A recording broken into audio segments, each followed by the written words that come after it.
Shitters, we bring you in today to the season 3 premiere of Nerd Shit in the Dark, and with a third season premiere, we as a group have decided to bring on a third leading co-host of the Nerd Shit in the Dark podcast. You all know him. Hopefully you all love him. You've seen him on the show before. It's Jake. Jake the Jizzler. We'll get there. What did I call you before? The Dunlap Dunstan. Yeah. We're not going to do that anymore because you're official. So you'll get a real thing. But welcome to Nerd Shit in the Dark as one of our hosts, Jake. I'm so glad you joined us. Thank you. Yeah. And if folks don't like me, please let me know in the comments. I would love to hear it. Yeah. Thank you. Yeah, it's good to give your opinion. That's why there's 3 of us now. You don't have to like all of us, as long as you like even just one of us. You'll find one. Just give you more variety. Right. No, we Nerd Shit in the Dark values diversity in your voices that you're hearing, so we decided to. What's more diverse than 3 white guys with 3 different voices? 3 white guys with beards that like of the different same degrees. stuff. Yeah, how about that? So, with that, thank you. We are your hosts. Chase the Chaz Skripek.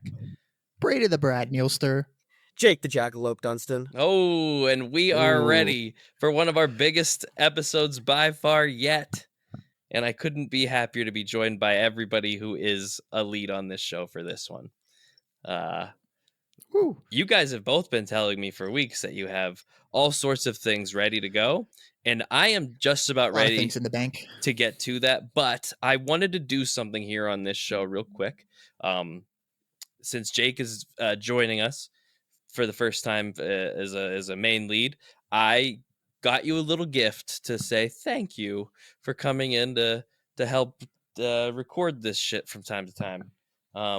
So a couple weeks back, I went to ZenkaiCon, and it's an anime convention in like Lancaster we went to, and big story with ZenkaiCon, but we're not going to get into all of it.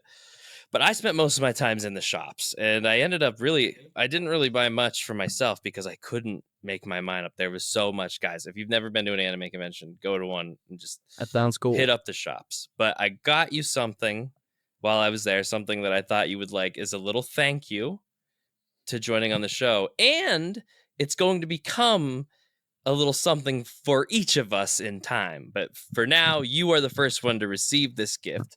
But I got you this sick-ass Obelisk the Tormentor figure. I haven't opened the box. No way! I haven't opened the box, but you had been sending me pictures of figures of things from time to time. No way! So when I was at the con, I was like, I should get Jake something as like a thank you. Cool. Because honestly, Jake, I didn't really ask you at first. You kind of were like, hey, what's it got to take for me to become like an actual co-host? And I was like, if you want it, you got it. So like, this is awesome. That is so cool. I know that figure. I've seen it before on eBay. I saw this figure, the Winged Dragon of Ra, and there was an Imperial Dramon fighter mode, all in this mode. So 2 Yu-Gi-Oh! And a Digimon figures. Wow. That's why I texted you, and I was like, who do you think is cooler, Ra or Obelisk? And you sent a really big thing about Ra and why you thought he was cooler.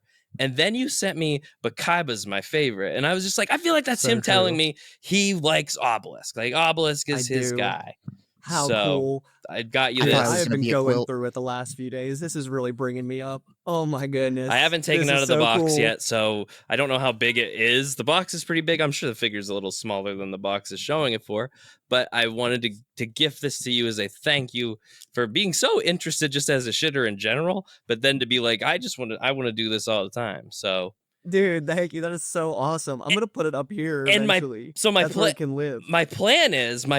So I bought that. I didn't buy any other ones. But my plan now is I want to get myself Slifer the Sky Dragon, and then Braden, I would get you a Ra one, and then we would all have an Egyptian god statue figure. Is my plan. Oh my they didn't have all 3 at the con, so I was like, I'm just gonna buy one. My face literally hurts from smiling. That made me so happy. That is so awesome. Thank you, dude. That's so cool. I mean, was the convention awesome? That's cool. I didn't know you did that. Convention was a really good time, man. It was a lot so of fun. Awesome.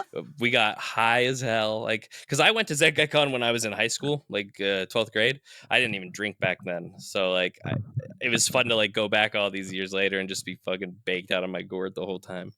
If I went to a place high that had fucking Yu-Gi-Oh toys, I'm pretty sure I would explode. Dude, it would be the end of my times. There were so many things. I honestly spent most of the thing. Like I bought a few gifts for people, so it made me feel okay about not buying anything for myself. But there was there were too many cool things that I wanted to buy. Did you cosplay? I did you dress not. up? None of us cosplayed. Swag was going to get a Saitama costume, and we were gonna shave his hair, like his beard, but he didn't get the costume, so none of us dressed up. See any good cosplays? Dude, there were a lot of good cosplays. I mean, yeah, there were. It was very different from what it was like 20 years ago when I went, but yeah, there were lots of Frieren ones, which is the show we're going to talk about probably at the end of this episode. But yeah, I can't wait to get my thoughts out. That one had a lot of costumes that like I wouldn't have known a month prior because I'd never watched the show, but those were pretty sick. There were so I always talk about when I went when I was a teenager and how we ran into a fat Envy, like somebody dressed up as Envy from Full Metal Alchemist, but they were fat. There was nothing like that. There wasn't as much BO as I thought. I could probably do a whole podcast episode explaining my entire weekend at ZenGaiCon, but yeah, it was a lot of fun. Swag participated in a Mario Kart tournament that they had going on there because they had a video game room in one part of the con. Win? Nope, he lost in the first round, but it was kind of dumb. They had it set up where you only played 1v1, so there were no even computer races in the race, and they played at 100cc. So I was like, this is an odd thing already. Like, it's like having a Guitar Hero tournament, but being like, you got to play on medium. Yeah. Like, who fucking cares then? So, yeah, and we went to a couple panels. It was fun taking Swag because he's not really big into, like, he likes anime, but he's never really been, like, in the heart of the community, like, the big anime people. So getting to see him experience that was pretty fun. We went to a cosplay dating presentation where they played, like, a dating game, and they all were, like, their characters from the anime, and he thought that was pretty interesting. Yeah. So... Dude, thank you so much. That is so awesome. You're very welcome. I'm so pumped up about that. I can't wait to give it to you in person. I haven't been able to find you those gummies, so I'm just like, I'll get him a cool toy. And then it gave me a plan for like, future paychecks when I can buy the Slifer and Raw ones as well. It's awesome, man. Thank you. No problem. No problem. All right. Now, with that little thing out of the way, I think we should just dive into our new nerd shit so we can get through this episode as fun as possible. So who wants to start with their new nurture? I'm gonna save mine. So it's between the two of you. Who wants to do it? Jake, you want to take lead?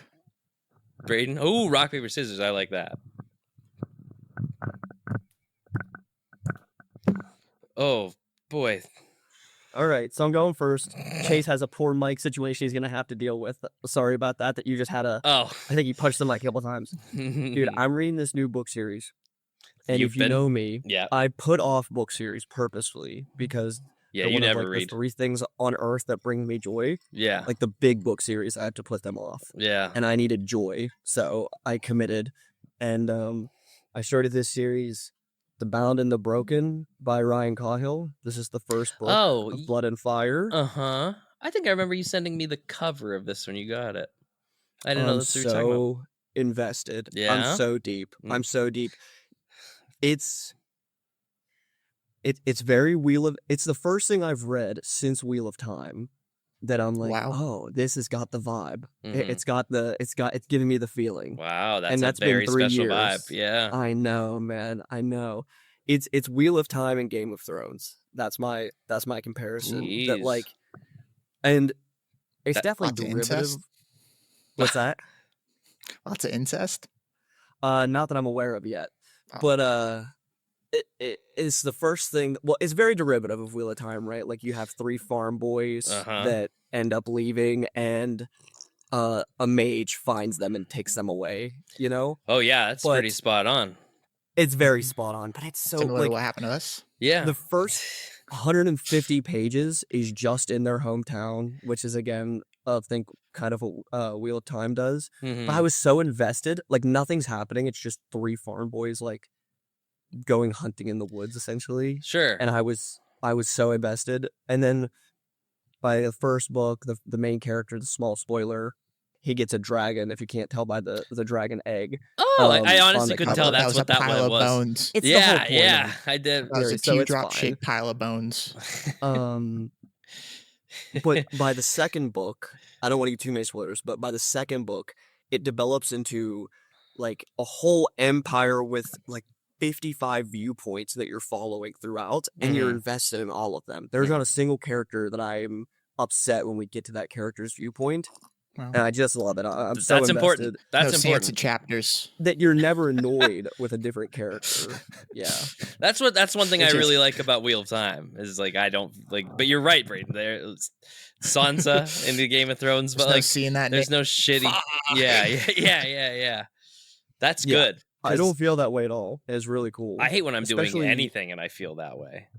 There's just so now I've decided I'm taking a break because I started the third book, but the third book, the series isn't finished yet. The fourth book just came out on March 31st. Okay, so it's and there's 4 gonna be deep. there's gonna be 5 of them, but he's written the first book came out in either 2020 or 2021, and he's released now Jesus. 4 novels and 4 novellas. What's in that up with time. these writers Very impressive. pounding and he's through these independent. books? How incredible is that? He's independent, dude. He's doing it all himself. No traditional publishing.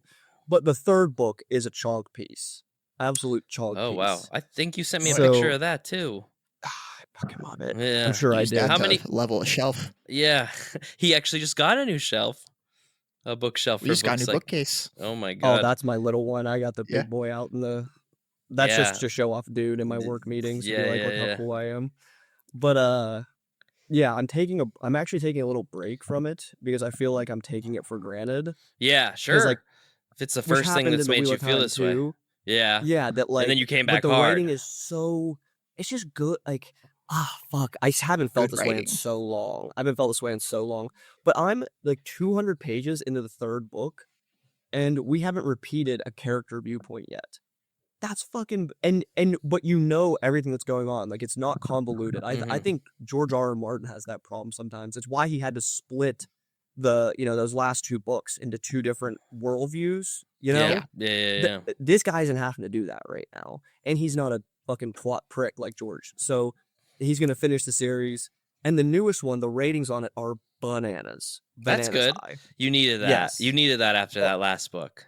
Don't start. I'm sorry. Don't I start. know. It breaks my We'll heart. spend an hour. Yeah. We'll spend an hour. Yeah. I thought about burning it, but it cost me $30, so it's sticking on the shelf. Braden, I don't know Um, if you had heard, but Jake had a bad time with the final of the Stormlight archives.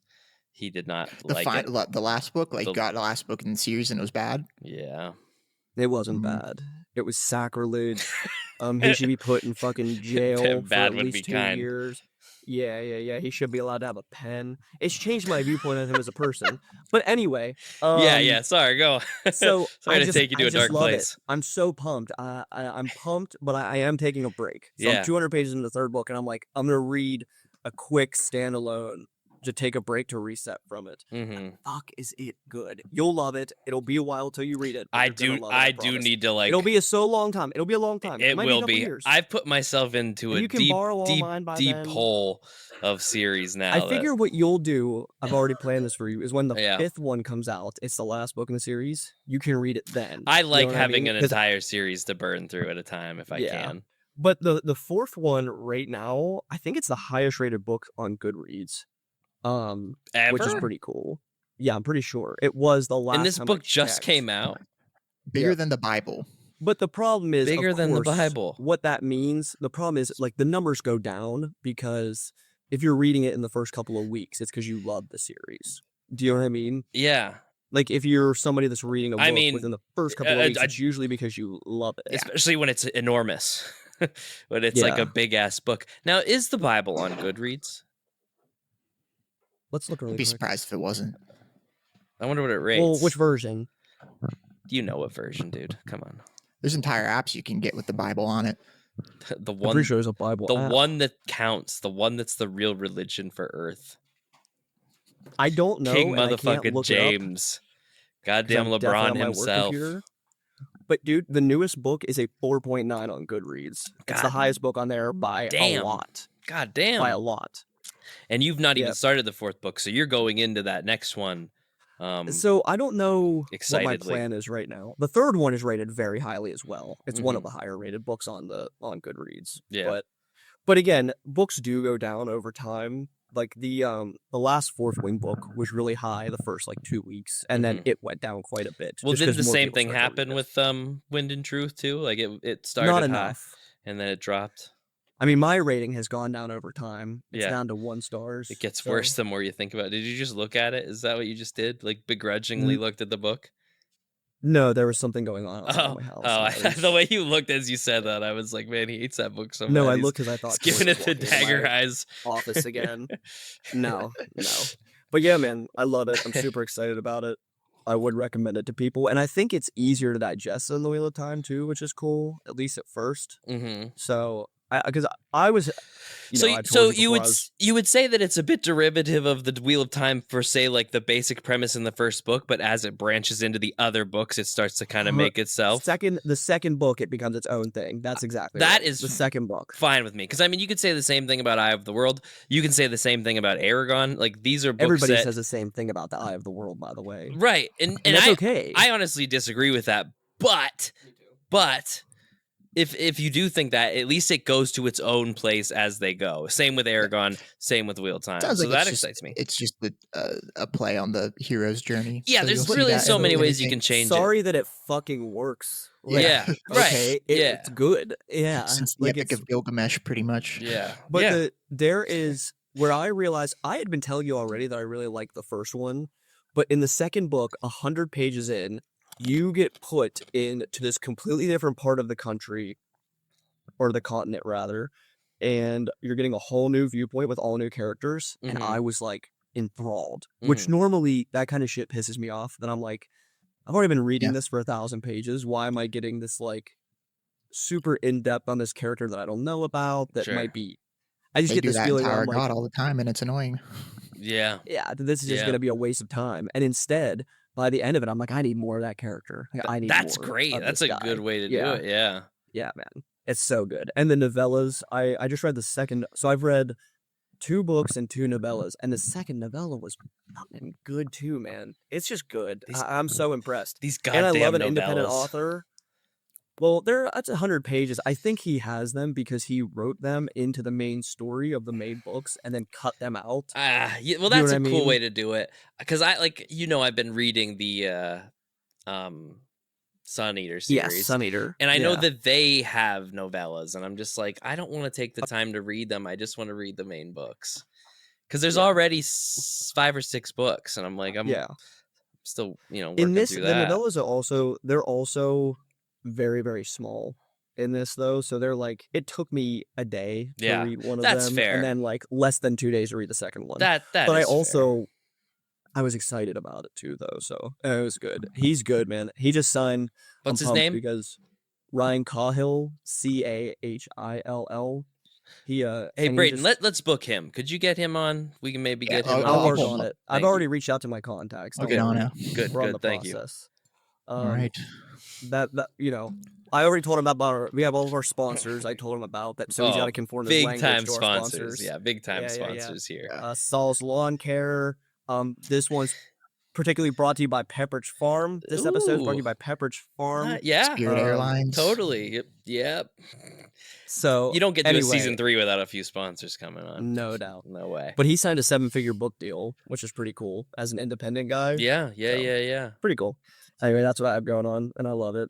I'm pumped about it. Without spoiling anything, talk to me. Give me an example of something that has happened in any of these first 3 books that have like gotten you to a level of like how pumped you were when, let's say, Aaron transformed in the basement with Rhyna. I mean, that's not fair. Okay, but something close to that. Not fair. I know. That's the most exciting thing that's ever happened in my entire life. Pivotal in the plot. That's the most exciting thing that ever happened in my life.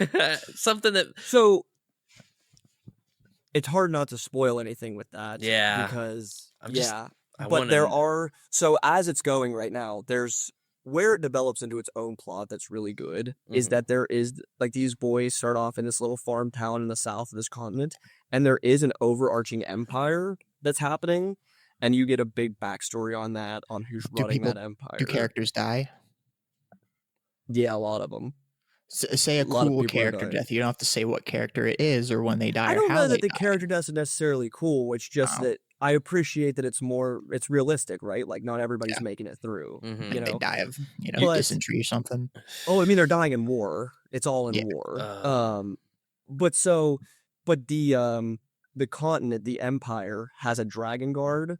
So they've got 9 dragons in the dragon guard, and it kind of prevents good any number. kind of uprising in this continent, right? Because if you uprise, they're gonna come burn the whole fucking city Yeah. to the ground. That sounds Kind of like Um, Aragon. So the whole point of the series is that it's small spoilers. It's small spoilers. There is a man I'll forget. who is trying to rebel against the empire, right? What? And the Could you? I and didn't the know way people he's could do doing this. Good guys. well, so he's Can the we do way that he's in doing this is America? he went and found a dragon egg, but a dragon egg hasn't hatched or been found in like 1,000 years or something.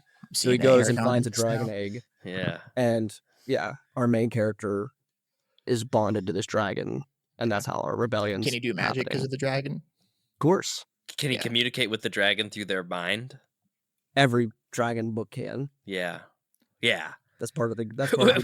We're Aragon just was at, the we're first, just huh? trying to be sure. We're just trying to be sure. Of course. But so anyway, there's So dragons are are a lot pretty of big important dragon in this battles. series. Okay. a lot of big battles. So it's like Wheel of Time with dragons.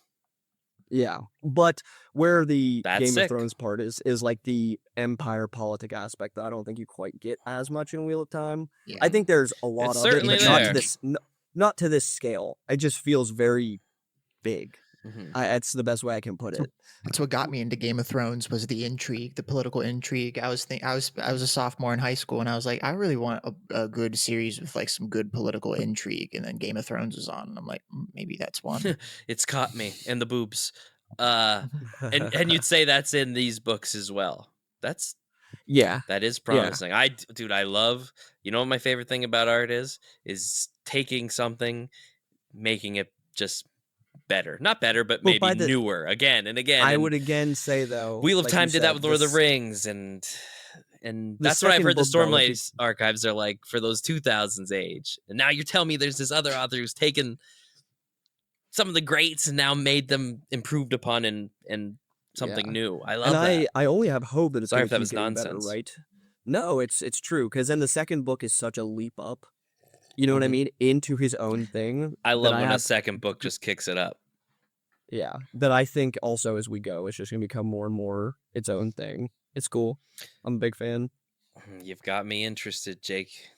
You're What killing do you guys me. have going You're on? burying me under a fucking pile of books that I can't get through. I didn't tell you to read Sun Eater. That was your own. I know, but You I'm did glad that. I am, dude. I What a know. great I don't. book series. I don't won't tell. spoil I'm not anything. telling you anything, but I'm telling you, I'm liking okay. it. And the first I know book it's to the good. second book, I know it's very what good. a dramatic shift of like type of series it became, and I was like, Yeah. this is great. But I won't get into that. I promised I wouldn't talk to you about it until you were good and ready. Braden, Mm-hmm. you said you've Braxton. got lots of new nerd shit. I do. I've been consuming a lot of new media. That's Like I good for mentioned, you. we got You were Apple kind of in a TV. slump for a minute there. Yeah, I was just playing Skyrim a lot. Yeah. I haven't played Skyrim in a while. I've been branching off into new things. I was reading as well. There's not a book. The book that I was reading, I didn't really like, but I guess I will touch upon it because it's from an author I like. You can shit on it. It was Artemis by Andy Weir. Who Is wrote that the one with the Martian. Martian? Okay. Yeah, and I went into it expecting it to be kind of similar to The Martian, and it is in a way, but like his writing style doesn't work for me as well in this book. Is where it his first book or is it after The Martian? I don't know. Before I'd have- The Martian. Okay. Yeah, I'd He have to- levels up in writing every book. Yeah, because it Jake was knows this guy too. I've read them all.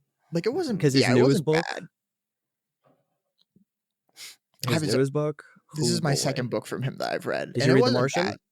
Yes, I read The Martian. Okay, listen.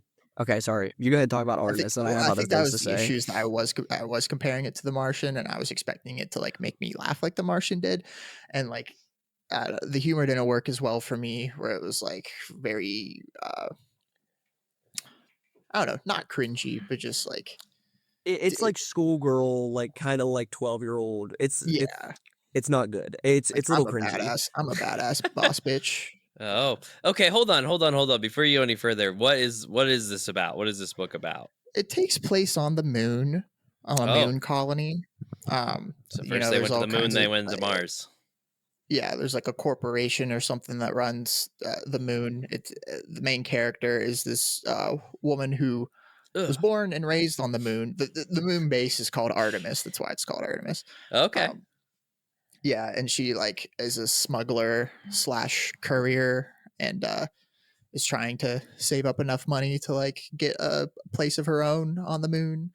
Because they mentioned that like people who are born on the moon can't really leave because they'll get gravity sickness if they ever return to Earth, and would just be like super weak all the time because of the differences in gravity. Interesting. And there's like a conspiracy and a lot of some nefarious things are going on in the moon, and it's up to her to or she's caught in the middle of it, I guess, and she has to try and figure it out. And she's a smart character, like most of his protagonists are like really smart people, but it's just wasn't as compelling to me, and it was pretty short too.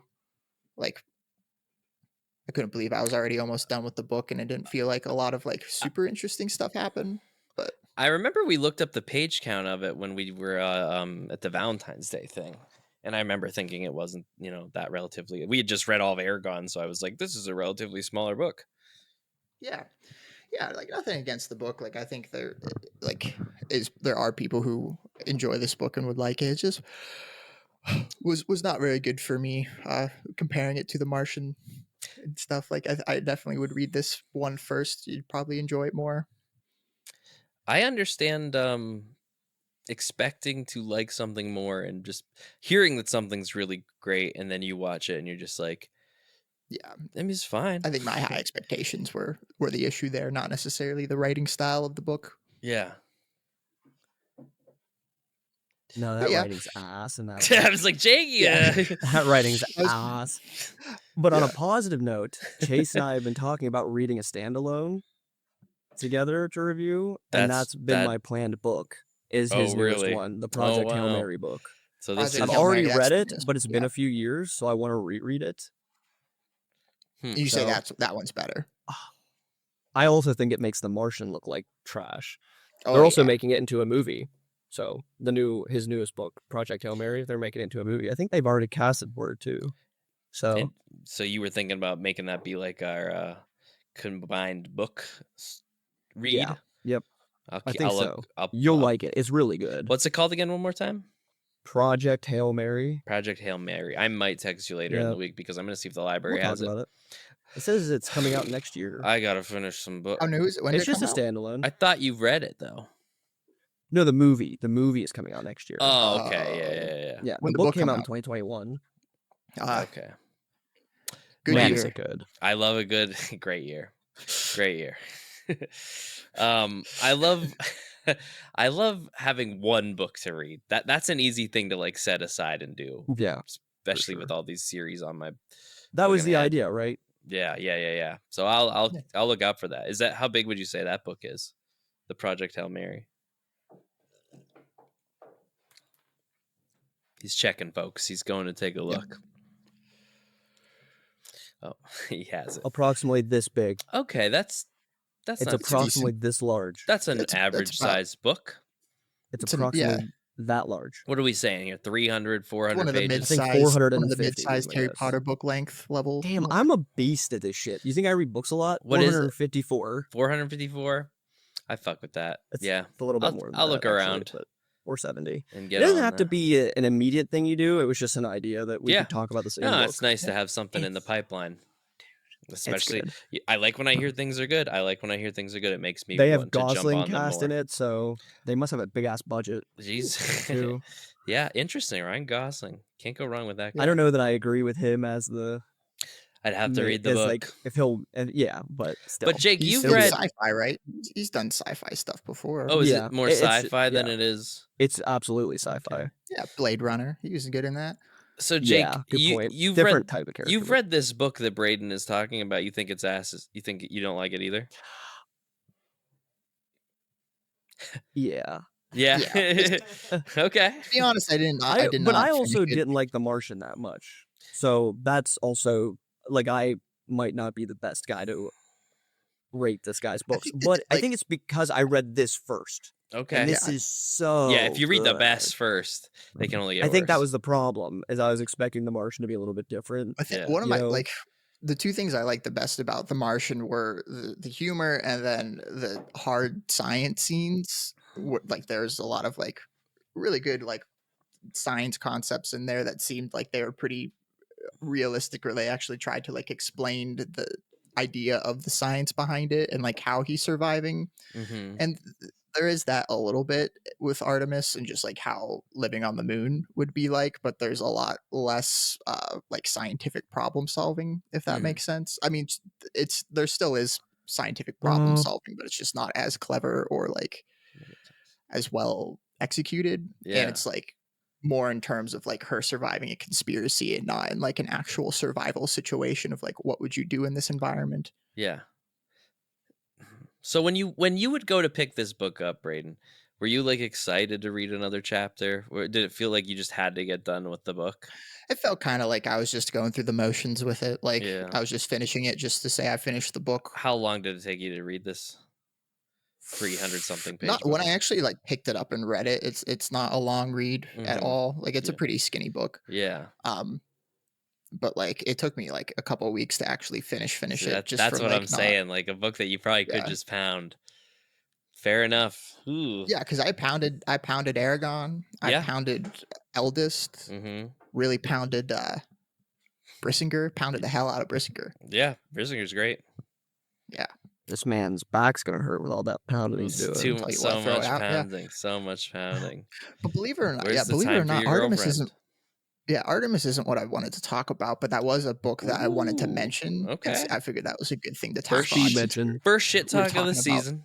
books. Yeah, first shit talk. But the thing that I actually enjoy that I wanted to talk about was you might have heard of it, Balatro, Ah, Balatro. or as I like to say, Balatro. Balatro sounds pretty cool. I've heard of it. Balatro. I watched one of my coworkers play it. He was showing it to me on his Yeah. computer a couple days ago. Yes, you kind of get the you get the concept a little bit. Jake, what do you know about Balatro? Balatro. You know anything about it? Never heard of it. Never even heard of it, Okay. folks. Good. It's been nominated for awards. Yeah. Yeah, it's I But forget which word. what I'm saying is, if you're not in the like one of the best- community, you don't know. yeah, and one we're of the here to best tell new you. games of the year or Of last original year, that's what I concept heard. or something Yeah. like that. I Yeah, don't know. yeah, yeah. It is a card game roguelike game based off of like a deck of 52 cards and like the same like rules of like what pairings you can make, like flush, full house, straight, all that stuff. Your goal is to just get a certain score to get through a run. So basically you have a run to win the game. You have a run that has 8 antes. You have to play through each ante. Each time you get through one ante, it levels up and you have to like get a bigger score. And you have to make good card pairings that create higher scores. And the interesting thing about Balatro is that as you go through the game, there are these jokers, they're called, that each give you special abilities. Like, for example, a joker will say, like, oh, score twice if any suits have clubs in them, if any scoring hand that you play has clubs in them. It's also considered like a so- rogue type game as well, right? Yeah, it's Like, roguelike. roguelike. Yeah, where you improve your deck through each ante. You go to a shop and buy new jokers and cards and like other upgrades to like level up your deck. It's very you derivatively original. Yes, You know? yeah, like you can just keep replaying and replaying. Like there's a bunch of different jokers and abilities that you can do. So like each run you have to build a different deck and do a different strategy because you don't know what jokers are going to show up for you on this run. And so it's really fun to try and like strategize and figure out how to best build your deck. It can be really hard, but once you kind of get the hang of it and know how to play with the certain jokers, like there's like jokers that pair well with each other, and will like kind of synergize and continue to like increase your score. And so like you can get like crazy scores. Like the first thing you have to clear is like you have to get 300 chips, and like and it just you can goes go up all the way up to like 1 to the 10th power level. I watched my chips, coworker like, play like 4 or 5 rounds, and I was some of the like amounts that he would get with some of his combos. It was like ridiculous. It is not a game for me. Just keep going, but you know what, Braden? When I first heard about this game, like last year or so, whatever it came out, I was like, Braden's gonna be playing this game eventually. Like this is a Braden like in a Jared game. They'll be playing it. And here we are. Finally made it. Triggers the tism in me. My other podcast I listen to, he talks about this game pretty much every other podcast, or at least mentions it. So it was only time. Your other game podcast you listen to, the retro game one, the remember the game podcast. Yeah, I think it's big right now. There's a big it won a lot craze of because I think it got censored, or it got like a different. It had like an M rating in another country. Yeah, because they said it was like gambling. Which it's not. Like it's based around like a 52 deck of cards and stuff, and like the rules, all you play in that, but it's just a card game. Like there's no money involved. A card game based around poker, but you're not playing poker. Yeah, you're not putting actual money into it. Yeah, and they got hit with like an M rating, but they actually just got that fixed like 2 or 3 weeks ago. Whatever that was about, they got it changed back to like 12 and up or whatever, like what it should be. Oh, good. Yeah. And it's a rather cheap game. How long have you been playing, man? I've been playing for a couple weeks now. I've won like 8 runs now. I have almost all the decks unlocked. That's another thing. That's how they get you. Is there's like a lot of things that you have to unlock by like doing specific things in the game, or like I know there's one that I need to get where it unlocks if you discard a straight flush. Like you unlock a joker that you can then use after that. The jokers are pretty cool from what I've seen. Like the artwork and the images on like the different jokers and what they can do. They all have unique artwork. Just for the like 15 minutes I watched. The fan community likes to make their own jokers and come up with like their own concepts and fan art and stuff. So like there's a lot of stuff you can do there. This game has a pretty big following. Yeah, and you get like your favorite jokers that you see multiple times and stuff that like you start to build. You get a little torque. You get a little torqued. A strategy around, get a little torqued up. Yeah. When you see the right ones. Yep. Oh yeah. There's pile them up. You go once full you get torque. used to it, once you see a certain joker, you're like, oh yeah. Yeah. That's exactly what I needed. Yeah. Cool, a lot of man. luck can play into it, but you know, it's funny. I've seen you playing so many games on Steam. I don't think I noticed that you were playing Balatro. I call it Balatro, but Balatro, however you want to say it. You probably also saw me playing V Rising. Yeah, I mean, I feel like I've seen you playing a lot of things lately. That's my vampire game I've been playing, where it's like a top down. Were you bringing that to the show this week too? Sandbox, might as well, I guess. Yeah, go. It's a top down sandbox like vampire game, base building / boss fighting game. Like you build a castle. I've heard a lot about it. I've heard a lot about it. You don't have to do anything. Like I think it's loosely based off of Castlevania because there's characters in Castlevania. And I think they did like a tie-in. The final boss is Dracula. I haven't fought him yet. And then there's Simon Belfont is a boss. And yeah, I heard they added some Castlevania shit Belmont, to that. sorry, not Belfont. Belfont. The Belfont family. Belfont, PA, fighting vampires. Simon That's Belmont, the whole town. I don't know if you've ever been to Belfont, PA. They're all vampires. Tristan Belmont, is he one? Tristan Belmont? Yeah. Is there a Tristan? I don't know. I believe so. Is there? Yes. Yeah. I believe so. There's a Richter. There's a Simon. Tristan Belmont feels like it's tickling my brain. Yeah. But yeah, so it's just Trevor. it's that you don't have to do anything, but like if you beat bosses, they'll unlock other powers and like things that you can build in your castle and stuff. So it's a good incentive of progression. But you can also just stick around, like kidnap people, make new vampires that are like your servants. Yeah, like just people can really just get into it for the base building, like And create a cool it's like castle. a base building, army controlling type of game. You said Not army controlling. Not army like you controlling. you only control your dude, but you can get like servants that you can send out on missions to like get you more resources. Okay. And stuff. But like yeah, it's just like your main vampire dude that like he gets stronger and stuff, and you can get like different vampire powers. Like you can you can shapeshift into different animals, or you can mind control humans. Do stuff like that. Like so, it's just like you get the role play as a vampire. Yeah, and that's one of those fun. also like pretty challenging. Yeah. Like it's like a, correct me if I'm wrong, it's one of those like, it's a rather cheaper game. It's more of like an indie title than it is like a big game.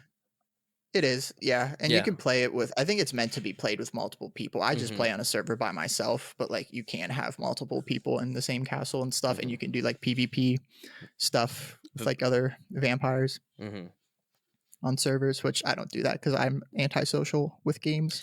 Yeah, no, I wouldn't want to do that either. The only game that I PvP with, because you're forced to, is Sea of Thieves, and I haven't played that in a long time. Yeah, no, dude. If I have to play with random people, I probably won't do it. Like I started the Elden Ring Night Rain like beta, but it was like forcing me to play with strangers, and I was like, I'm not good enough at Elden Ring to play with people I don't know. Yeah, I'm just scared of messing up and getting people mad at me. Right. No, I hear you. I can't handle that. Even people our age are self-conscious. So if you're a teenager that's lost in the world and feels this way and you watch this show, know that you're not alone, but also know that it doesn't go away. Yeah, I just know I'm not you just find better ways of coping with it. Just get friends and then play with just them, and that's fine. Yeah, that's fine. Even if you play online, just be in a secret server with your buddy. And me and Kaiten played Halo like online together a couple weeks back, and like it was just us playing together, and we didn't do half bad, honestly. But I'm not talking to strangers on the internet. Fuck that. It reminds me of the days when we could fill an entire Call of Duty lobby with friends from school. Yeah, those days are long gone. Me and Nas play a lot of Space Marines too online, and like you need a 3-party for that. So it'll usually be he and I in our own Discord server talking, but like a random third-party member will join, and we have such fun with that. We'll like give this character just by their name and how they play, like a background, a story, or how they're like a part of us. Like if they're good, like we'll apologize if they're really good. And we have a lot of fun playing with strangers, but not talking to them. Back when I played Helldivers, I was that person for a squad. The one time where I could tell it was like 3 buddies that all knew each other from the outside plus me. Yeah. And like I didn't talk because I'm shy, so I don't talk on like servers and stuff. So like they would just like talk to me and just like make up their own lore of like which friend who I was best friends with in their group and stuff. And who, like depending on how I would do, like you just listen to that. Yeah, and my name. That's funny. Yeah, and my name is Sex Appeal on there, so I'd always be like, "No, Sex Appeal's coming with me because we're gonna go attack this objective. He doesn't want to go with you guys." Like, Sex Appeal by name. It was fun times. That's funny. That reminds me. So a long time ago, real quick side story, but like me and Ernie used to play when Grand Theft Auto Online first started on Grand Theft Auto 5. He and I played online pretty often, and one night we got this dude. His name was Chaka Meat, and he just showed up at the beginning and was trying to kill us. And like he didn't have a mic, we couldn't hear him. He would just show up from time to time, and we just all kill each other. And we were like, "What the fuck is this guy's deal?" And like we'd find him, like we'd end up just tracking each other. And then all of a sudden, there was just this transition of like us playing and him showing up to kill us, then becoming friends. So like this guy just started playing with us, going places with us. He never spoke. We'd be like, "Fucking Chaka Meat, Chaka." It's like I remember we took like selfies together, and like this guy just played with us for a whole evening. Like he was our boy through and through. And then there's this one point I remember where like we had separated, and we thought he was gone, and me and Ernie were just like off on our own shit, and we were about to get killed by these people, and fucking Chakameet blows in with his car, fucking kills all these guys. We're just like, oh my god, it's him. Like, it can be so fun just hanging out with a guy that does not know words but just plays with you. You can just project onto them. And like Ernie and I will remember this man for our entire lives. Chakameet. Shout out to Chakameet if you're out there. If you're ever out there, if you remember Nuns with Guns and Cheekmeister on PlayStation 15 years ago, we'll never We're forget gonna get you. cyber stalked one of these days because we put so much personal information out on this podcast. That's fine, man. I put out a lot of personal info in my regular life. Hunted down. What do you call a shitter that hunts us down and kills us? I feel like that deserves its own title. No, we shouldn't give it that title, or it's gonna happen. A farter? I don't know. Don't even start it. A real shitter. Oh, that's a real shitter. I don't like a shit that. Shooter. No, we don't want that. We don't want to. I don't want anybody to come and find us like that. Braden, what else you got? You got other games? You got other things? Those are the main games I wanted to talk about. You probably saw me playing Mountain Blade as well too, but I think I've talked about Mountain Blade before. Yeah, I've seen you. I've seen you.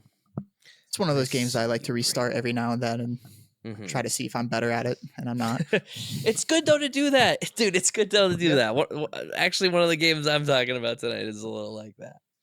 It's a little like that. It'll forever be my Crusader Kings, where I've over 400 hours in that game, and I've never won a single game. Dude, I'm not getting into this game tonight, but I will say I've been playing here and there a little bit of Kingdom Come Deliverance too, and feel like that's going to be one of those. I've been wanting to hear about more about where that, I feel like I'm just not up. good enough for it yet, so I just need a minute to get back to it. But I actually been playing a game. I only started it last Saturday, but I have put about 42 hours into it. So I'm almost done with it, honestly. I've been playing Final Fantasy X, the 2001 PlayStation 2 classic. Some consider to be one of the best Final Fantasy games of all time. And I'm here to tell you, yeah, it's up. It's one of them. It's certainly one of them. I've been having a fucking blast. Is that the one with Roxas? Shut up. I'll stab you. I'll stab you in the heart, but we will get to that. Not Roxas. We won't get to Roxas, but we'll get to that connection. So Final Fantasy X, I have played this game a couple times through my life. On the PS2 a long time ago. And then I had it on my Vita and I had played a little bit of it. But I just never really got into it. But I've heard like so many good things, and as my life has gone on, I've played multiple Final Fantasies at this point. So I've gotten better. I played a lot of turn-based RPGs at this point, especially JRPGs. So I felt pretty confident going into this one now in my life, and I was correct. Because I tell you what, guys, what does the J in JROTC stand for? In JRPG? Yeah. It's Japanese role-playing game, JRPG. Oh. Yeah. All right, continue. Sorry, yeah.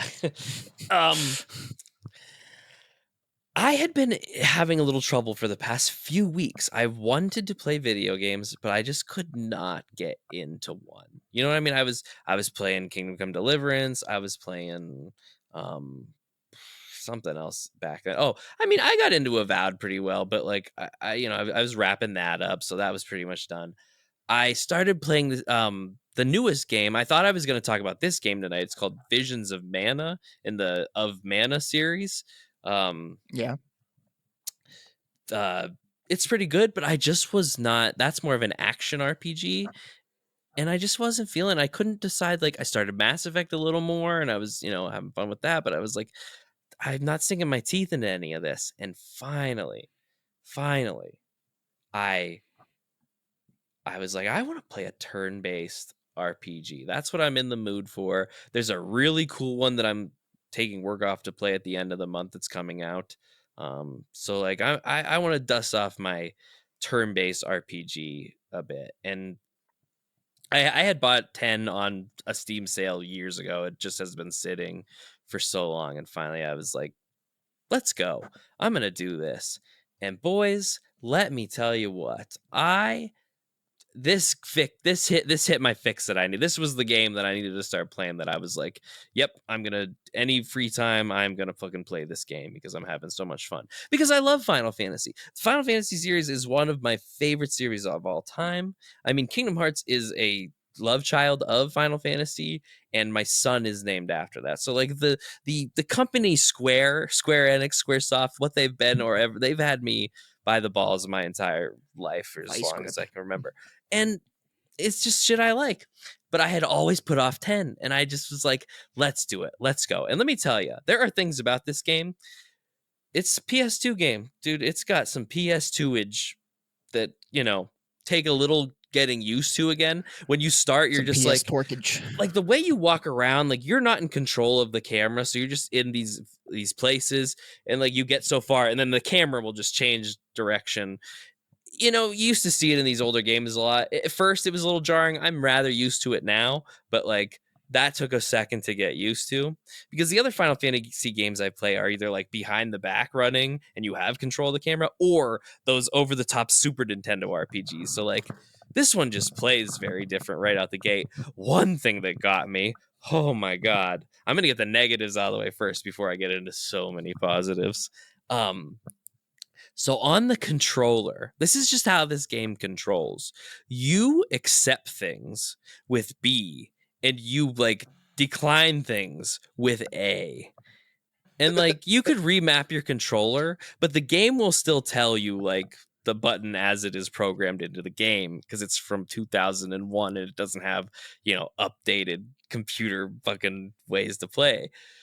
So that's been really hard. That was like a science, because the first 5 minutes I'm playing this game, I'm stuck in this one spot because I can't talk to anybody.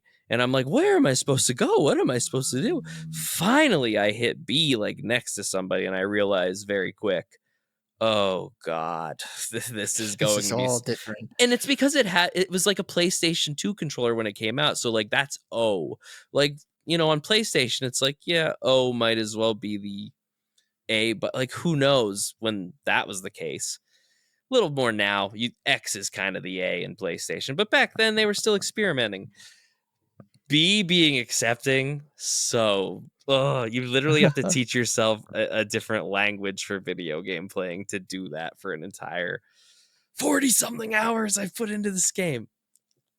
Don't like that. Another thing I don't like, this is the HD remaster that came out like for the Vita. It's just been ported over and over. But one thing they didn't fix in the remaster was you can't skip cutscenes. Now, one thing you need to understand about Square Enix folks is they love their cutscenes. Well, they love their cutscenes, but they don't care. I think they might be immortal because they don't care about time. They might be elves. They don't understand the concept of like people get old and die, because, Kingdom Hearts 2 and 3, 13-year gap. Like, who cares about time when you have all of it, I suppose. And that's how they make you feel in this game, because there's lots of cutscenes. You can't skip them. There's no way to skip them. If you die, like in a boss fight, that sometimes, I'm in a boss fight for like 40 minutes and I die and I'm like, fuck. But to go back into that boss fight, I got to watch that stupid 4 or 5 minute cutscene. That takes me back to the old game. They're long cutscenes. Yeah. And usually in remasters, they put in like the skip. There's no skip. And that's a little painful. The summons, because you have a character that can summon aeons, like, which are big monsters to fight sometimes, but like every time there's a summon, there's a cutscene. And like in the other games, you can hit a button and it like skips that cutscene, but like you have to watch the cutscene. I remember all the Kingdom Hearts games used to have, like the ones I Kingdom played. Hearts 1 is notorious for didn't have like the remasters though have, if you like hold triangle, it'll go away. Not in this one. There's nothing worse than like being stuck on a boss, like almost winning, and then something bullshit happens and you lose, and then you have to restart the cutscene. I'm sure like a lot of controllers were destroyed from this practice that we used to have in video games. I mean, I have to have such patience for because you summon a lot. There's lots of cutscenes. Like But here's the thing, I know the story in and out. I'm not missing anything because I have to listen to it, sometimes on repeat. Usually if I hear one in repeat, I will just, because I'm playing it on my Steam Deck, so I'll just set that down, fuck around on my phone until I hear the battle or whatever start. Yeah, like I'm at work sometimes, just like letting it play as I'm like putting books on the van, like doing shit. So I wasn't a big fan of that. All of that aside, though, because I can accept those as quirks of a time. Sucks that they're not updated out, but like this is how it was. I sort of feel like I'm still getting that original, because nobody liked this. Nobody liked this. That's why they don't do it anymore. Nobody was a fan. It's cool, but like once you see something, you're ready to just play the game. So that's been a little annoying, but I got used to it because this game is so much fun to play, dude. I'm loving this game, dude. It's got everything. Because you got to look at it through the lens of like how far RPG video games have kind of come by 2001, and for its time, it was certainly like groundbreaking. Like on today's standards, you like I play this game now and I'm like, oh, I see where they took this and improved upon it, but I'm having a lot of fun playing on the basic gameplay of it. So what's the plot? So the plot of the story is, you know how these things go. I know most Final Fantasy games plots are very coherent and easy to follow. Yeah, so I'll tell you what, they're easier than Kingdom Hearts, but I still will give you the premise of this one. So in Final Fantasy X, you play as a main character. You can name your character, but his official name in the lore is Tidus. So I'm just gonna call him Tidus. He's like the star of this like blitzball game that I'll get into that. I don't like blitzball at all in this game, but like we'll get to that. But in his world, he's the star of blitzball. Yeah, you play like in the water. But it starts off in like his city, and then all of a sudden his city is just attacked by this giant fucking creature named Sin that like sucks him and his dad's friend like up into it and like sends him 1,000 years into the future to basically fight Sin in the future, because in the future Sin he comes around every so often and somebody needs to kill him to like give time a piece of, or an era of prosperity for a 10-year period. So I really dig that. So you get sucked into this other world. It's got that premise. Your main character you're playing as this main character who's in this new world. So when people are giving you context dumps, it's like, yeah, it makes sense. They're filling me in. Like me and the main character are learning this world. This is the game with the three main girls of Final Fantasy. When everyone thinks of Final Fantasy, they think of these three girls, right? That is 10-2. But they are in this game. In 10-2, you play as the three main girls. Riku is one of them, and Yuna is the other. Yuna's the main one. So in this world that your character ends up in, he has to join this summoner girl, Yuna, on her pilgrimage, because every summoner goes on a pilgrimage to collect the, I think, 7 Aeons that will help them fight and kill Sin. Because every 10 years, someone has to kill Sin, because he comes back every 10 years and just wipes out like fucking continents and islands and kills a bunch of people. So a summoner has to go through this whole pilgrimage to get all the Aeons to fight Sin, so it dies for 10 years. And you are joining as a guardian of this girl and her other guardians, and you collect more players that become guardians along the way on this pilgrimage. And I mean, all the characters have their own backstories. It's a classic. And it's very fun. Like, there's not a main character I think there's 7 people in the group that I dislike. Everybody has different play styles. Like, Yuna's the healer / summoner, but I also have like Lulu, who is the mage. So she does more offensive magic, but she can also boost like our magic stats and stuff. Like, there's so many characters that you control. Hard, but I was like 12 when I last played it. So. And don't get me wrong, it gets pretty hard, and it is like hard at first, especially if you're a kid. Like I said, I tried it as a kid. The only turn-based games I played as a kid was Pokemon. Like, Pokemon is a very different turn-based fighting RPG than like most, where you control multiple characters. What I like about the battle system in this one, and it's something that they've added now in lots of games, but like seeing it at its conception in this game is really fun. So in this game, you have a party of like 7, but only 3 can be fighting on the field at a time. In previous Final Fantasy games, I think sometimes you can have 4 or 5. In this game, they went with 3, and it has a conditional battle system where, like, on the side, you can see like whose turns are coming up, what character or what enemy is going to be fighting, so you can base your strategizing around that. And you can also impact that. Like if you cast haste on a certain character, you'll see like before you cast it how that could affect the lineup of how attacks are going to go. So fucking around with that in some of the fights are really fun. But what I really appreciate, oh my God, what I really appreciate is if you have if 3 of your party members are out, but you find that another party member could be more useful in the things that you're fighting type of lineup, you just hit LB, and then a chart of all your characters comes up. You just pick a character, it switches them out, and it doesn't use up like a turn. Like it didn't use a turn to switch out. So like your new character can just do something right away. Like there's no, so sometimes like I have characters with scan that can see how much HP is left. So I'll just swap them in real quick, swap them back out. And I'm like, that's what I like. So it's fun to like do that, because even nowadays there are games where like that's your turn if you choose to like swap something out.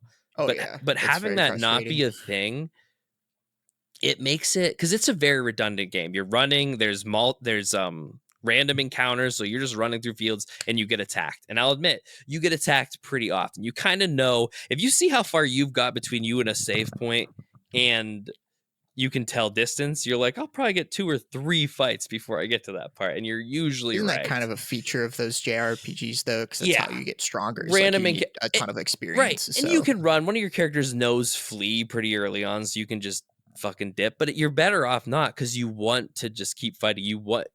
I will say, in the 40-something hours I've played, there has been some grinding. I have done some grinding, but not a whole lot. Like not in some games that just have you like especially in Final Fantasies where the bosses are fucking ridiculously hard most of the time. I've had to grind, but not to a way that I'm annoyed. And I always like getting into a fight. Like I'm never like, oh, I just wanted to get to the next point. To me, the fun of the game, mechanics are fun enough. The battle mechanics are so fun that I'm just like, I don't care. Like some fights get redundant. Sometimes I'm like, all right, I just want to get to this spot, but so that I can save and then not worry about dying. Because if you die, you go back to your last save, which cannot be fun a lot of the time. So you want to save as much as possible.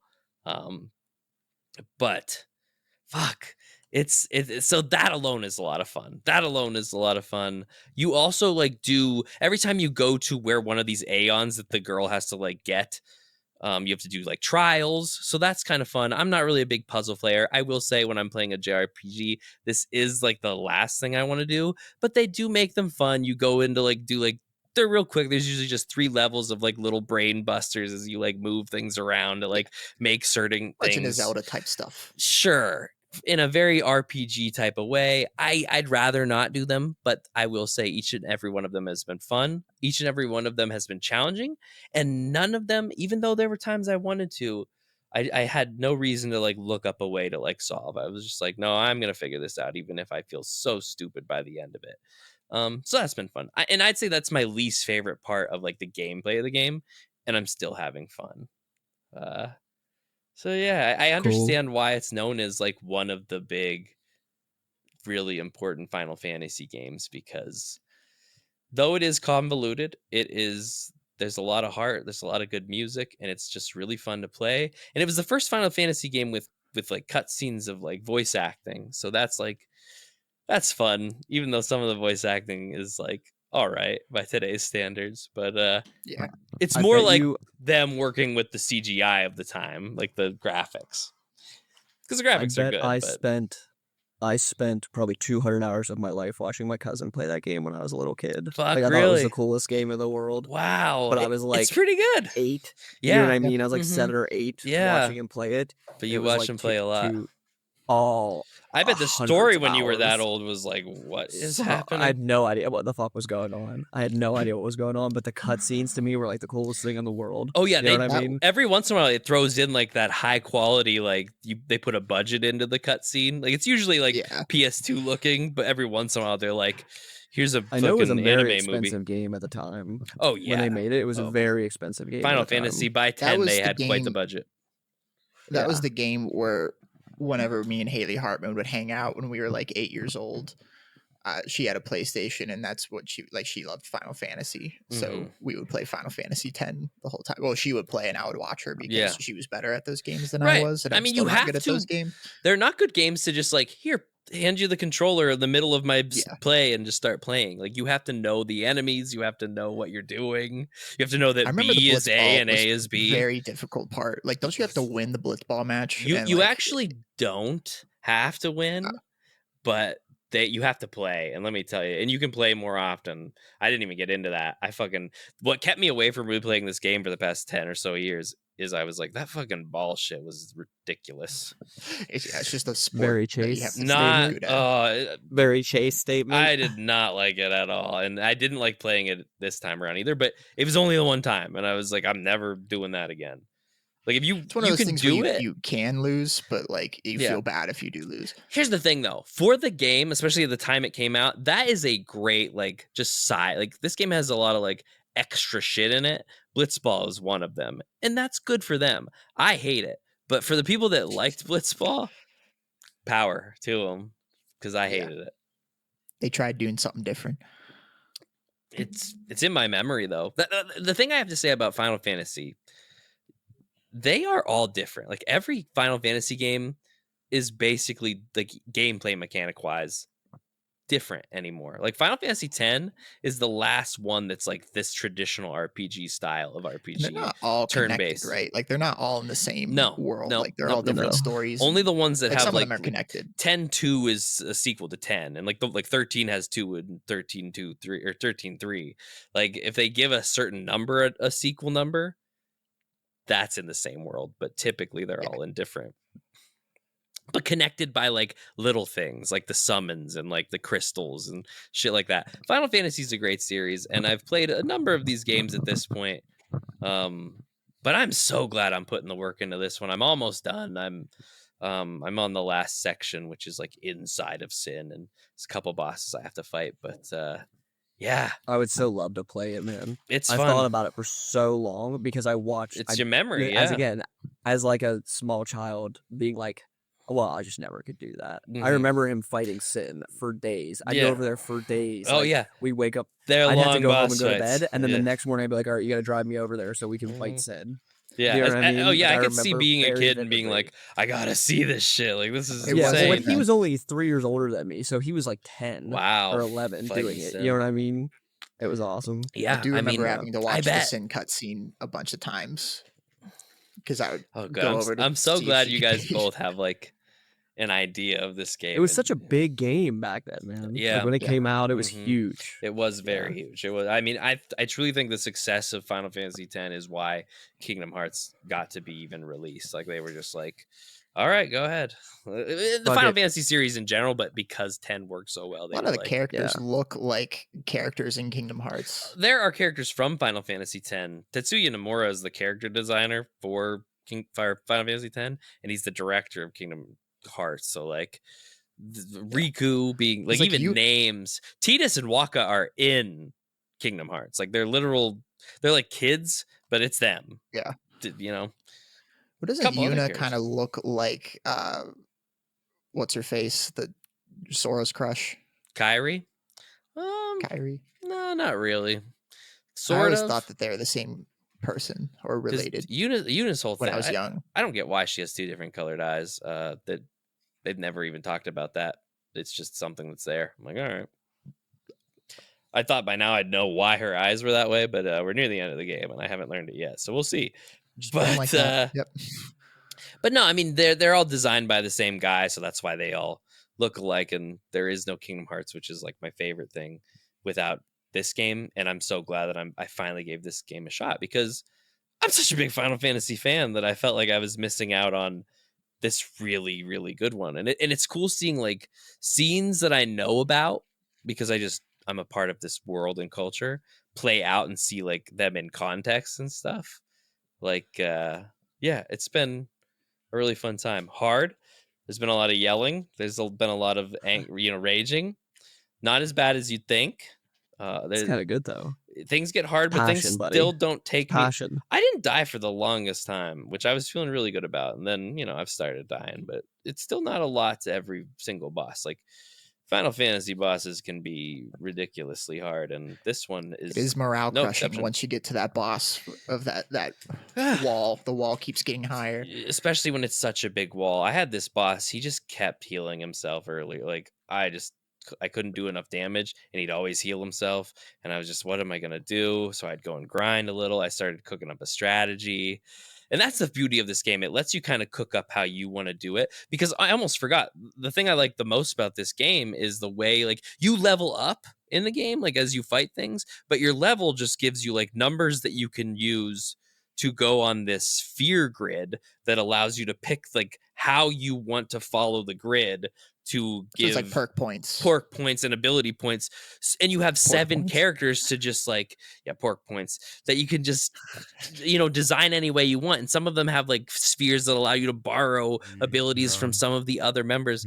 The sphere grid, it's become a thing, like a tree that you usually see in other games, but like this game invented that. This game started that concept and does it so well that I wish other Final Fantasy games still, or RPG games in general, still did exactly the sphere grid, because it's one of those, you have to sink time into doing it. Every time one of your characters levels up or levels up a bit, you have to go in and put your ability spheres and shit in, or you're not going to learn anything. So it can be a 10 to 15 minute period of your gameplay where you're just leveling up your characters, but it's fun. They make it fun. It puts a lot of power into your hands of like how good you are, because you control your progression, but that also shows if you're just not good at strategizing like that, you're not going to be good at it. When this game is not a cutscene, no matter what you're doing, you're always playing some part of this game, and that's the fun of it. Because with some RPGs, like, you can, even if you're not good strategy wise, you can overcome the difficulty cap if you just grind enough and like your hits just hit harder. Yeah, like you don't have to strategize. Not in this one. With and games it's good like to that, feel. you have to actually know what things do. And that's what's made it so easy to put 40 something hours on in a week or so, because I just want to play. I just want to do the battle. I just want to do all the things, and I want to beat the game. And I probably will have it done by like tomorrow or Tuesday is kind of my plan. And it's been a great time. It's been a really great time. I don't need to, I recommend Final Fantasy. Everybody knows this game's great. I'm just here to tell the world I am playing it. It's still great. It's still great. It holds up. It makes me wish they'd still make Final Fantasy games this way. But here's the thing. I like 13. I like the way 12 plays. I loved 16, but none of them are like turn-based. 12 kind of is, but like they've really jumped away from turn-based. That's 12, I think, is what you mean. Yeah, the PS2. You're in a desert and you're in like the prison in that one part. Yeah, I think it's another one that I played, but I couldn't.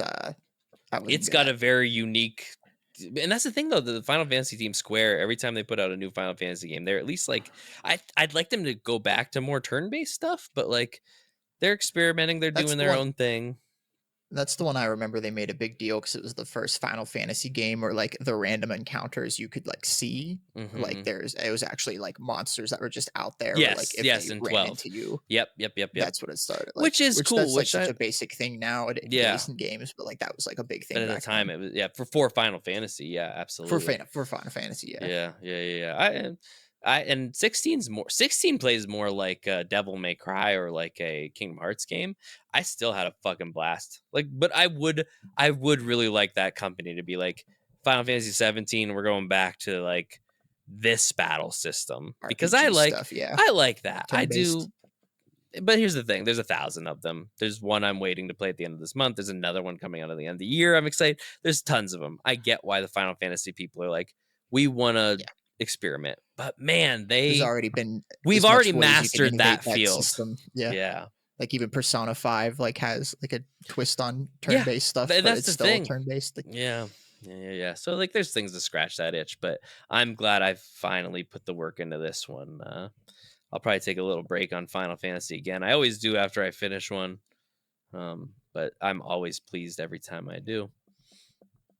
And awesome. Yeah, I'm glad that you guys both have some kind of experience with it as well. They're core memories for Core me. memories for Jake. I swear to God, it's like a big deal for they're me. a little bit for me too when I think about the first time I played it. Like I was I've never even played one. You know, you've never How played any absurd. Final Fantasy? Never touched one. See, that's the thing. I don't know if 10's a good one to start with, but I mean, it might be. Might be now. Guess it doesn't matter which one you start with. They're all different. Yeah. So, and I wanted to talk about a game like that because our main topics for tonight were kind of like a video game series cartoon and then like a cartoon that plays like an RPG. And so I played an RPG video game. Nice. Yeah. Nice. Yeah. Hey, Yeah. I'm sorry to be a super pain in the ass. Before we talk about those couple of things, can I go heat up my coffee really quick? Yeah, no, you're good. I'm not talking because I'm fucking dying. My sinuses are You throbbing. sound great They're though killing me. from when you first like got on with me. It's because I started drinking something hot. So if I go heat up my coffee, I'll be good again. Yeah. Go do that, cool. man. Give me 2 minutes. For it. We're not live. I can cut this. I can cut this. Or I don't have to. Braden, we could run a little bit here while we're waiting. We could do an ad. You want to do an ad? A little ad bit? Yeah, a little ad spot. This is where we get. What do you think? What do you want to do an advertisement for? Nerd Shit in the Dark is brought to you by Totino's Pizza Rolls. Totino's Pizza Rolls and Bud Light. Bud Light probably mirrored. You might have not noticed, shitters, but every single episode, we've always heated up a hot, steaming plate of Totino's Pizza Rolls and cooled them down. Slugged it down with some good old refreshing, Bud Light. Ice cold Bud Light. Yep, that's really the only way you can. Why I drink beer and eat Tostitos? Hold on. Why drink beer and eat pizza rolls if you're not going to go with Tostitos and Bud Light? Is it Tostitos or Totinos? I don't know. They sponsor us. Is it Totinos? Is it Totinos or Tostitos? Totitos? I thought it was Totinos. Is it Totinos or Totitos or Tostitos? It's Totino's. Totino's pizza rolls. Sorry, Totino's. I didn't realize how many of those words sounded the same until we started talking about them. Totino's pizza rolls and a Bud Light. They're our sponsors for tonight. Oh, good. Jake got back right on time. Perfect. Why? What happened? We just wrapped up our sponsor. Our ad spot. Oh, I'm so sorry, man. I'm so sick. It went so well. I can't wait for you to hear it. Oh, God bless. Man, sorry. No, you're good, dude. Infections whooping my ass. When you told me but that, you know what? People don't know how hard podcasting is. That's the problem. They don't know the kind of work you have to put in to do this. You gotta, truly. I have to battle with adversity. For days, I've been like, I hope I don't get sick in a couple days. You know, I gotta be at my full ability to sit in this chair and talk to you guys. One day we'll be invited to the red carpet. All right. You got, we'll get to sit and look all fancy. Just watch. We're gonna have a panel at ZenkaiCon next year. I promise. I promise, team. Yep. I promise. So, Braden, did you have any other new nerd shit that you want to throw in real quick, or do you want to dive into some of the shit? I've just been watching Ted Lasso and Severance on Apple TV. Mm-hmm. I can't go into. How far are you in Severance? So I finished season. We finished season 1. We just started season 2.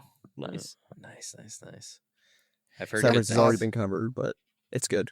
Yeah. Both highly recommend them. Severance is definitely much darker, but it's like a thriller. It's more compelling. Mm-hmm. We've been doing them at the same time, so like we watch Severance, get a little depressed, and then watch Ted Lasso as like a palate cleanser. So we finish it off with a positive note. Yeah, because I've heard the one is very very positive. Yeah, which we found out. Kaylee showed me that Ted Lasso was based off of a sketch that Jason Sudeikis made a while ago, like when he was still on SNL. That was like American Coach in England Mm-hmm. or American coach in the UK, and it was just like the joke was he was an American football coach that was teaching Soccer. soccer, Mm-hmm. and like the confusion there, and like a lot of the big jokes in the show were like pulled directly from this sketch. I don't think I knew that about. I didn't know that was part of it. That's pretty neat. Yeah, so it was interesting that My like mom he watched managed that to. whole show. Yeah, he managed to get an Emmy out of a sketch that he wrote a long time ago from when he was still on SNL. Mm-hmm. Yeah, but it's very good. Very like if you want like positive vibes, like a very optimistic. Yeah, I heard it's a very feel-good type of show.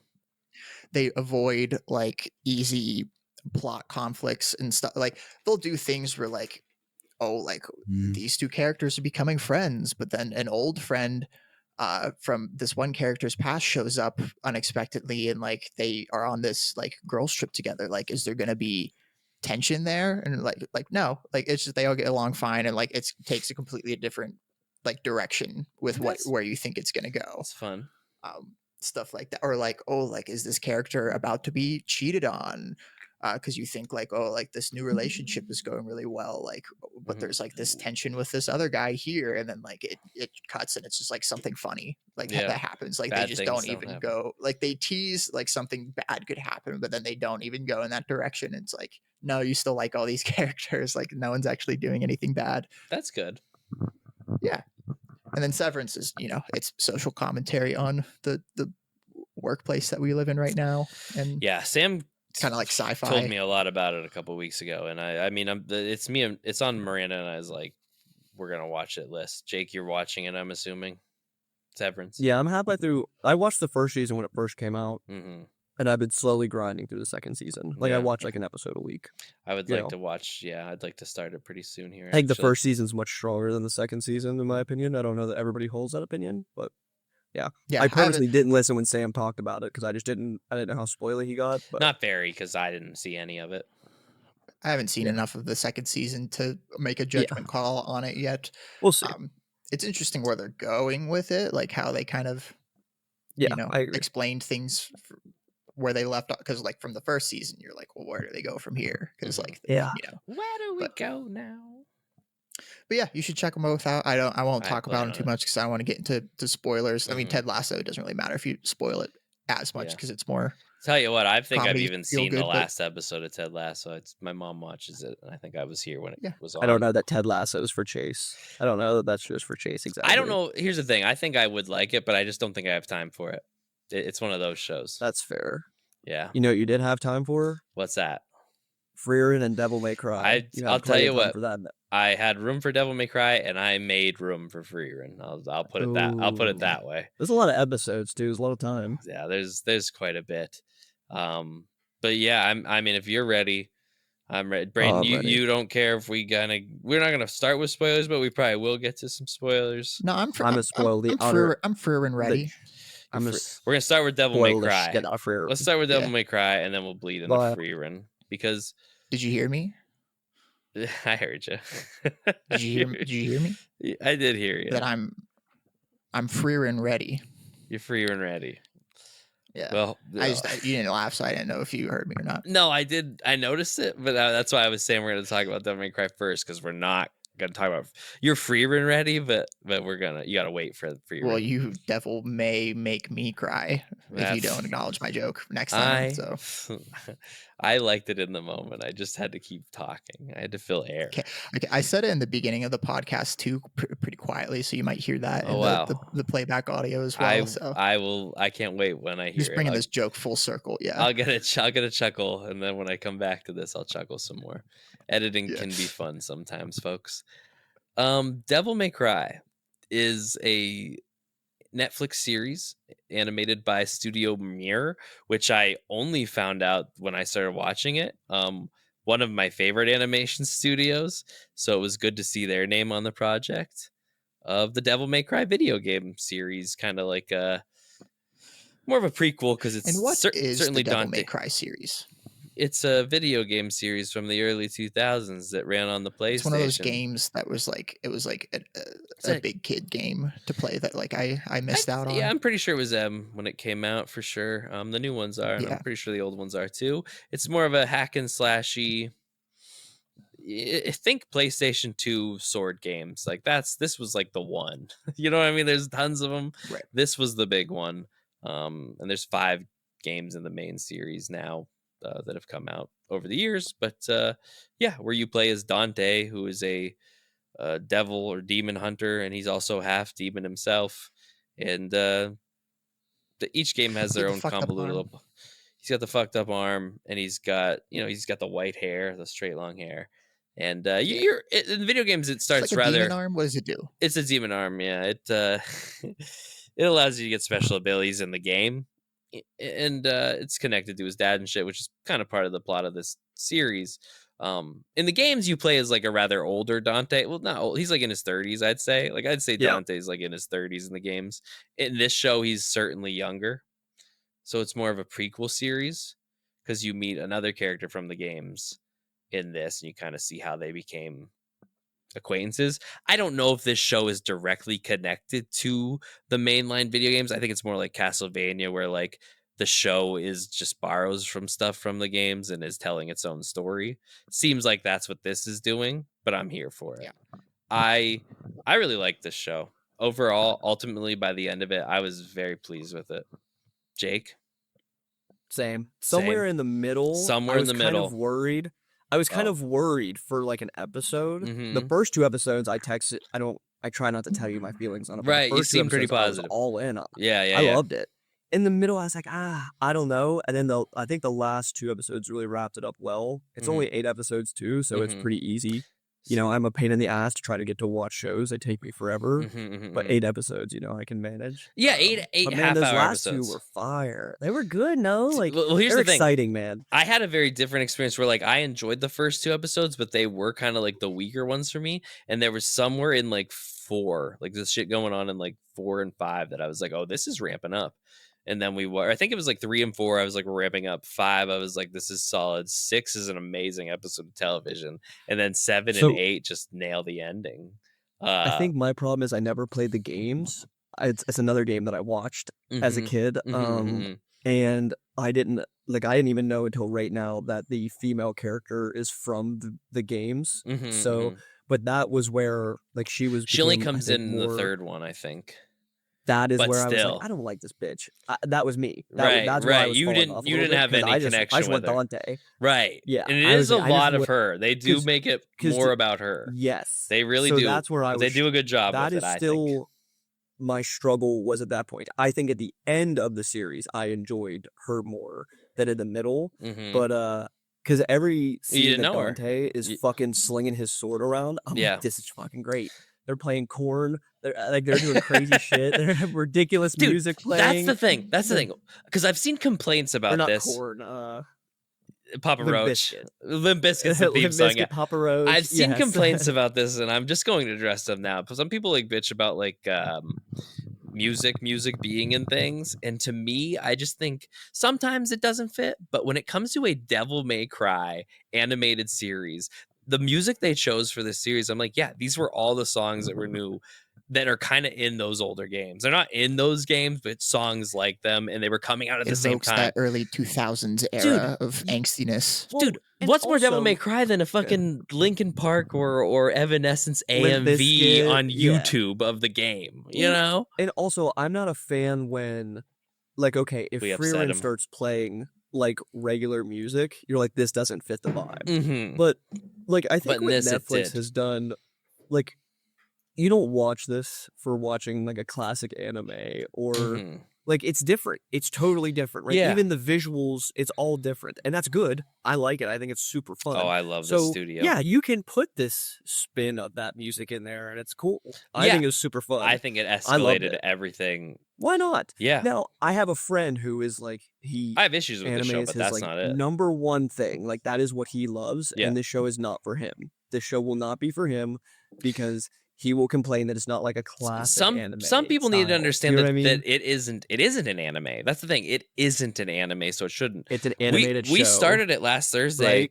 Sam was over, and I remember we'd put it on, and he was like, "Oh, I forgot you watch it dubbed," and I was just like, "Yeah, I mean, I do watch anime dubbed, but this is in English. Like, this is not a Japanese anime. Like, it's like it sure doesn't. if it was in Japanese, that would be the dub. Like, it's not called does dub. it claim to be Is it like styled like a Japanese anime, or No, is it just it's like Legend of Korra. It's Avatar. no. It's the same studio that did Korra. And, yeah, you know, they're an they're a this- Korean people company. are like, this but- feels like anime, so it must be anime. is it right, but it's not, because like the lip flaps are all designed around the English audio. yeah. It's an American Yeah. show made by a Korean Is it- animation studio. Is it the same guy that Castlevania 2? Did I see No. something with Castlevania related? No. I think there might be some people that worked on Castlevania that are working on it, but it's not the same Maybe that's what it studio. was. Probably. Maybe it was like a writers or something. I think it Netflix might have is been all writers. it's all connected somehow. But like Yeah. I really had a great time with the whole series in general. Like, but there were some things. I do have some negatives.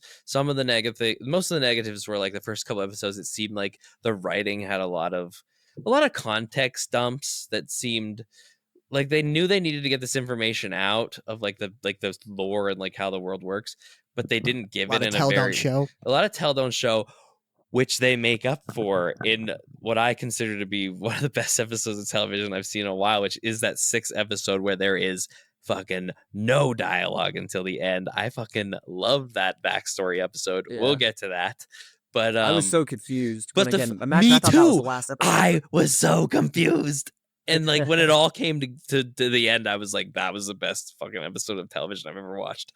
Not ever watched. That's a hyperbole. He was But excited. He was excited. I was in it to win it.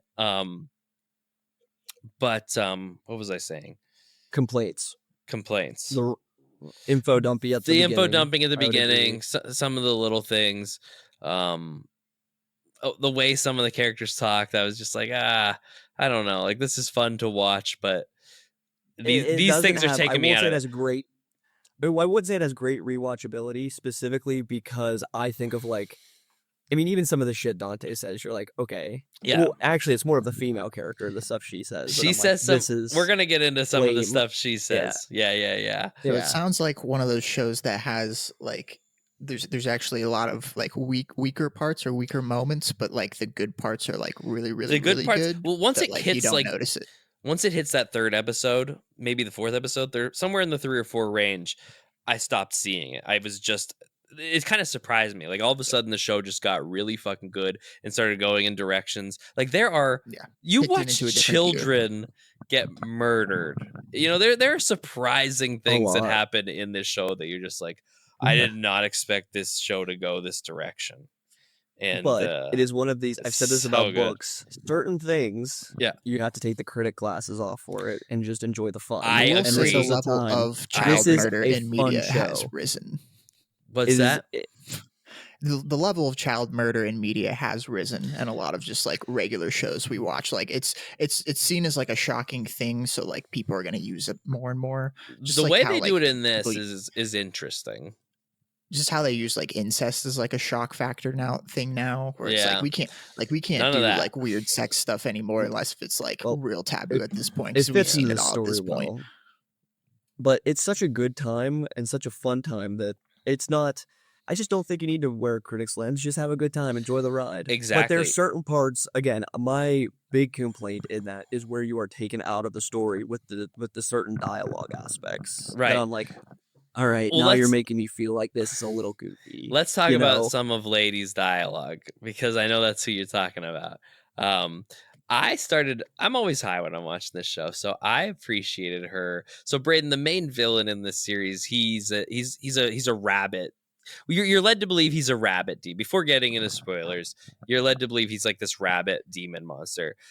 This bitch has been waiting. He's a rabbit demon monster. Demon like guy. Like you find out later it's a rabbit mask, but it's like his face. It's a demon rabbit. Like Donnie Darko? Kind of like Donnie Darko, yeah.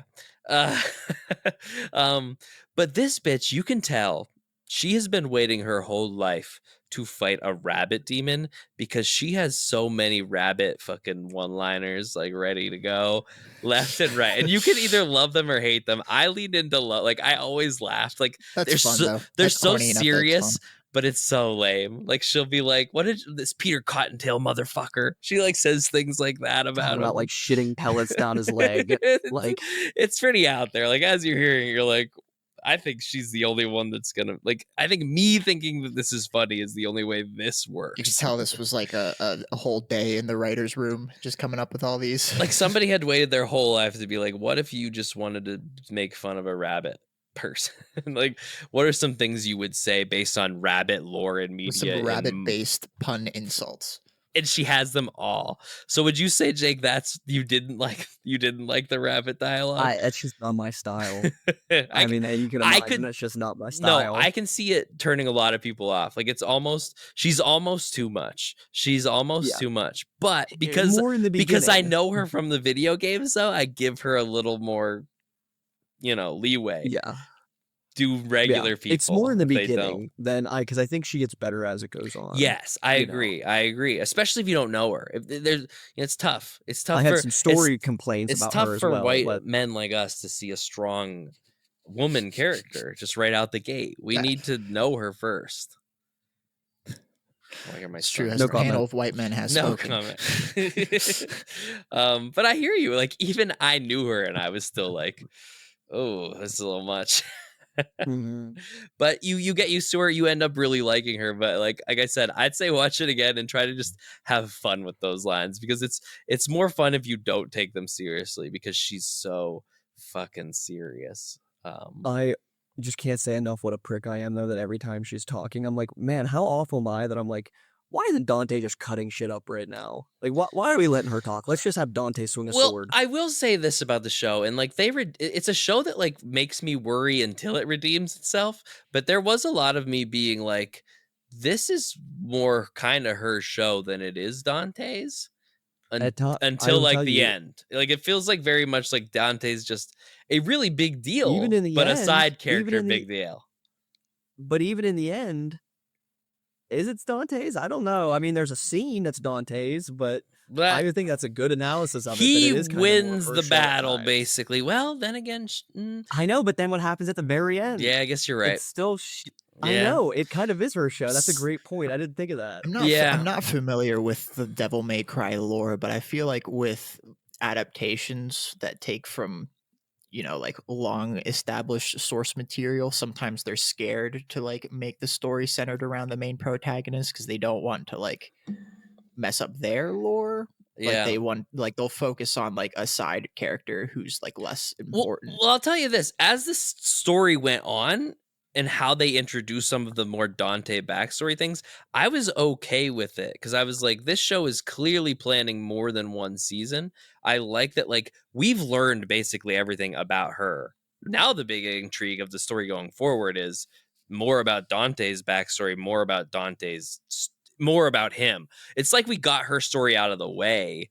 It's just weird. It's just a weird way. Because you as a viewer, you want Dante. There for Dante. You are. Yeah, so it's just a weird way to like get people to want to come back to say, we're going to give you the lesser of the two characters. But when he does come back, when he shows up and when he comes back, you're always happy to see him. What I did really like about this show, and what I thought was a very important aspect they needed to nail, was Dante is a character that you could dislike if played wrong. Like, Dante is cool.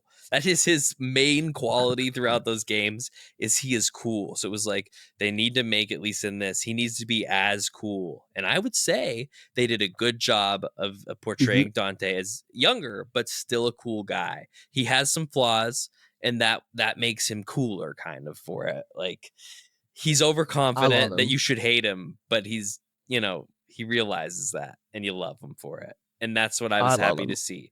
They nailed him. And if you're going to do this, you better do it good with him. The voice thing was tough for me because, so Johnny Young Bosch voices Dante in this series, but Johnny Young Bosch voices a main character in the video games who is Dante's like nephew. So it's like weird not hearing that character when it's the same series. especially because Dante has a very like deep, manly. Not that Johnny Young Bosch's voice isn't deep or manly, but it's just very different than how Dante sounds in the games. Yeah, but in the games he's supposed to be older, right? So it kind of makes sense. So I got used to it. He does sound kind of like teenagey. Yeah, I think he's like in his 20s in this show. But he does have. That makes sense what you're saying because he does have a very. I see why that would throw you off because his voice is more. It's like very adolescent. Yeah, more adolescent than. Well, it throws me off because it's also like, a different character's voice, like from the same series. Yeah. Well, I will say I do hope that you're right. That's what they do with season 2. That it is more Dante background because if not, then I will be lost. It has to be. It has to be. What more? We don't need to learn anything more about Lady. That it has to be, but we'll see. Yeah. Well, or it could be Virgil. Like it could be more of the demon stuff. I think you'll get a lot of that. But just like this season, it was like 2 characters, so maybe. I liked it a lot, and like we've just said, it was mostly her and her like group story, and I still liked it a lot. I mean, so many. It was a show that like it's animated like Korra, so I forgot that it was like an adult show sometimes. And there's a scene where like an entire group of people that you thought were going to be main characters all get killed. Just all get killed, and I'm like, wow, horrifically, and I'm just like, this show's going there, and it just, I don't know, it took all the things I loved from the video game and turned it into like this kind of style animated television show, and I'm really enjoying it. I really had a good time. Man, is he fun? He's just fun when he's on the screen. It is fun. Period. Like that's my biggest takeaway. And they needed to nail that, and they did on the screen. Yeah. So that's what you're looking for. That is a good show. Other gripe I want to throw in before we get into more plot-centered things.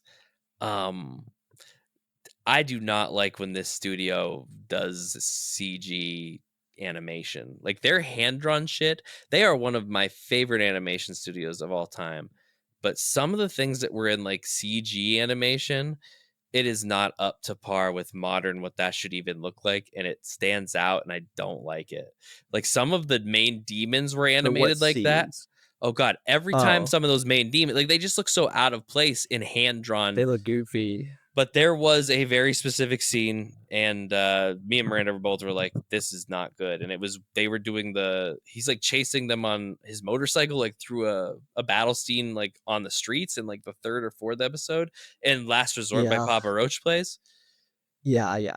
I'm very well aware. Looked awful. Like me and Miranda both were like, this doesn't hold up now. It's not going to hold up in 20 years. And like the rest of the battle scenes are all hand drawn, so like they look good. Like the rest of the animation is awesome fights, but whenever they relied on like a kind of CG 3D type of animation to mix in, it did not work, dude. It did not work at all. Real bad. Yeah. So that had me a little nervous, but we plowed through the end of it. Those hand drawn fight scenes. Yeah, what this studio does well is when they do it with their own goddamn hands, because boy, is it beautiful to look at. Yeah, no doubt. It makes me excited for the next Avatar series if this studio is going to do it like they had been. So, because boy, have they just upgraded on so many ways. But they need to get better at this 3D CGI look if they're going to keep using it, because that scene is really bad. Dog shit. But even just the demons in general, I don't know why they were the only things designed to look like that. So just draw it. Just fucking draw it. But the main demon isn't though. He looks good. The rabbit. Yeah. He looks sick as fuck. But even when the whole time. Even when he like turns into a monster. Yeah. He looks good, but the rest of them, they look completely different. Don't know why they did it like that. Goofy. Don't know if they ran out of time. Don't like it. Wasn't good. Probably. I'm guessing time. Took me out of it a little. So that was how it went. Like the first 2 episodes were iffy. 3 started picking it up, but then that scene happened. 4, they killed some families, and I was like, whoa. And then, my favorite episode was 6. What plot did you like? What plot did I like? Said, let's talk little plot points, because I have one that really bothered the shit out of me. Okay, tell me the one that bothered you. And you might not agree with this. Spoilers. Because I don't like Lady, and at this time, and her whole personality is I'm a cunt and I kill demons and I hate all demons and all demons are awful and I hate them and I'm a cunt about it. Yeah. And then within 240 seconds approximately. Yeah. She changes her mind on that for a whole group of dude, I demons. will say, yep, her That kind racism, of shit her bothers the hell racism out of just me. disappeared entirely. Like racism was In cured. 240 seconds. It is You are less than correct. I would 4 agree. minutes. I would agree. And Little I'll look pacing past it issue. because you only have 8 episodes or 20-something minutes. At the time, I'm like, listen, if this gets me back to Dante swinging a sword, I don't give a shit. But, like, Yeah. come on, dude. Really? Like, Yeah. you were making me She's sit all through her in being it. She's such a bitch. Yeah. She's such a bitch the Mhm, whole time. mhm, Just mhm. for her to be like, maybe they're, wait a second, they're just refugees. I met one good Like, refugee, and I'm gonna save all of the demons that aren't bad even though demons. my whole life is I hate Racism demons. is over. Yeah, I would To this agree. immense degree that it's Yeah. like all of a sudden, oh, demons aren't so bad. That We're gonna is save these ones. that is a Like, notable negative. I would agree. I thought of okay, that as well. come on. It didn't take away from my on. enjoyment of the show, but correct. It just furthered my hate for her. That's all. In Yeah. that moment, that's all. Even when she was no longer racist, you were like, you know what? Fuck this bitch. I prefer her when she was. The character made more sense to me. Like, she made more sense to me of like, I hate demons versus they're okay because they're scared. Yeah. Okay, sure. Yeah, this show got a So- little preachy at times. Just a little preachy at times. All racists just change their beliefs once they realize that their victims are scared. Right. Yeah. I mean, that is how it goes. And Kind of how it went. Like, it- damn, these are actually it harmful was- views. But It's over in 4 seconds, by the way. Like, that's why it's quick. okay, It's is because if she, now here's where it would have been bad. If she then went back to the boss and then was like, no, we have to do X, Y, and Z because these are good people, it'd be like she never fights with the boss when he inevitably. I don't think she even knows that he killed all those families. Yeah, I guess she doesn't, right? Because the building just blew up. Yeah, I don't think she knows. Yeah. I bet you in season 2, she's going to find out and be pissed, and that's how she's going to end up going against them. So one of the main characters in the show, Braden, is the vice president. I don't know. Dick Cheney? Yeah. Dick Cheney. Well, It's absolutely Dick Cheney. It's and George funny Bush. though. It's funny though because we started watching the show and Sam immediately was like, "It looks like Joe Biden and the Hitman from the Hitman games like came together," and I'm like, "It does. It really does."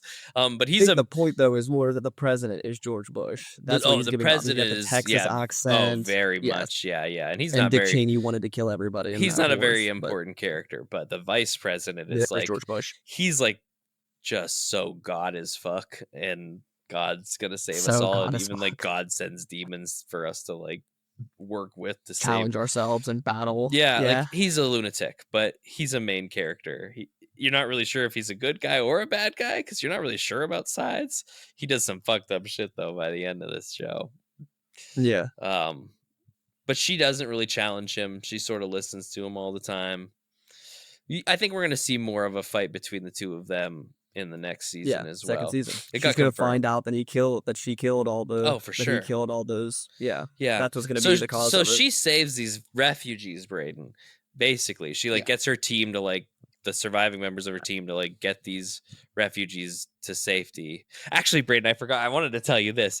This episode, there's an episode of the show, maybe 2, where kind of the concept they completely draw from the raid. Like they do the raid. They do the raid in this show. Really? Yes, They're locked in a building, 100%. have to kung fu fight their way out. Basically, they have to Just with animate demons instead of gangsters. Correct. And there's people that live in the place and Sounds the pretty cool. refugees. It's a solid concept. I don't know why they it's not totally repeated watched the more. raid and went, "We're gonna do that," and it's so good. Like it works out really well. And I thought of you when I was watching. I was like, "This is the raid." Like even she goes in and she like needs help from one of the families that live in one of the buildings. I'm glad the and- raid has taken a nice place in front of like the zeitgeist of our shared culture. Sure, that people are gonna draw from because like there's no way they didn't. It's too on the nose. But really fun concept. Now, other than the turnaround on the racism and the weirdness with the vice president, they do an episode that kind of comes out of nowhere. This is one of my big positives. Episode 6 of the show, it's 21 minutes. Every other episode is about 30. And when I first saw the runtime, I was like, why is this one shorter? And out of nowhere, they just throw an episode out where Netflix was like, all right, get all the artsy people that work in the studio and I want you to just let your artsiness fucking run. Just do something artsy as fuck for an episode, but make it plot important. And they did. Wait. You're breaking up Chase, for you're me. breaking up, bud. Hold on Yeah. 1 second. Time out. Time out. Clap. Time Clap. out. It's okay. Just wait 1 second. I gave you a clap. It's for the. Yeah, your editing. audio's out of sync. You cut. Your video is all messed up. Talk again though. You're looking better. Am I talking better? It's still out of sync, but I guess It's a it doesn't little out matter of as sync, but much you're not. But your for the video's video. working. Yeah. And you can hear me? Now you're good. Now you're good. Now I'm good. Okay. Start over on the episode again. Yeah, start you're over. good. Yeah. 3, 2. Well, I'll tell you what. Either way, I can either cut it where I give that first thing that I said, or if I botch it here, or if I do it well here. Who knows? So they tell in an episode where God, I don't even remember what I said, honestly. Fuck. Is the episode? It's episode 6. Episode 6. It's 21 minutes. It's 21. Shorter than the rest. And I was wondering why it was shorter than the rest. And then we got there, and what basically happened was that I thought that Netflix got all the people working on this show together, and they said, hey, I want all you artsy folk to just make something artsy as fuck, make it plot relevant, but just like let your art freak flags fly. And that's what they did with this episode, and it was fucking awesome. So you're watching So the good. backstory of Lady, the main girl of the show, and another character. It's going back and forth. There's no dialogue. It's all just show, don't tell. The animation styles are a little different. And you're following like the main girl character's like life, why she's the way she is today. Of like you've seen little bits of it throughout the series, but now you're getting like the full story of like her dad becoming turning himself into a monster and killing her mom, and she had to like do all that. But you're also watching what I thought at first was Dante. I was so confused. I thought Dante like was an orphan and they dyed his hair, and I was watching his story, but then it just started getting really weird, and I was like, who is this other character that we're watching getting like thrown into the demon? Because you learn about like there's a hell, and there's like people that live in hell that have like rough lives because it's ruled by an evil demon king that treats them like shit. And it's hell, yeah. So, but you're just watching. But anytime you were in the demon world, it was a completely different animation style than the rest of the show. Like it was very like, I don't even know how to describe that art style. Jake, I don't know if you have a way to describe it, but different than how like the rest of the series work. It's like a little bit more sharp, edgy, like rugged, even. I don't know, but it's noticeable. It is very noticeable. And you're just watching like the backstories of these two characters and following their lives. It's mostly done with music and like, but you're feeling all of it. Like you're watching some of the characters lose people, have good times in their lives, watch things go bad. You're feeling all of it through the music, how they're making it look. And every once in a while they throw in like music, like an Evanescence song comes in at one point, and like it still works really well.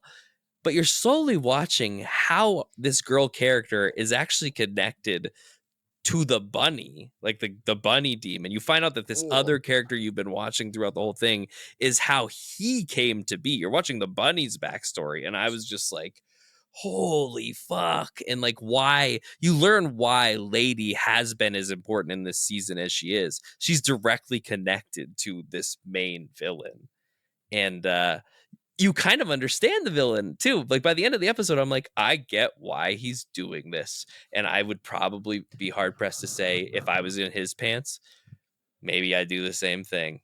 Sign of a good villain backstory. You understand, and it just the way they presented that in the episode. I was like, we're watching the rest of the series tonight. Like we watched the other 2 episodes. Like that episode turned us right back on to like, this show is not just good, it's fantastic. It was really good. That's what's really good. That I episode think it's called First Circle of Hell. I think that's the title of the episode. You convinced me. Really I definitely want to watch it. And the thing that got me at the start of the episode, I thought they changed the theme song. I was like, no, where's the Limp Bizkit song? Like, because they do a different opening for it. Yes, but then I was like, oh, I get why. It's just because we're doing something here. We're doing something else for an episode, and it was so good.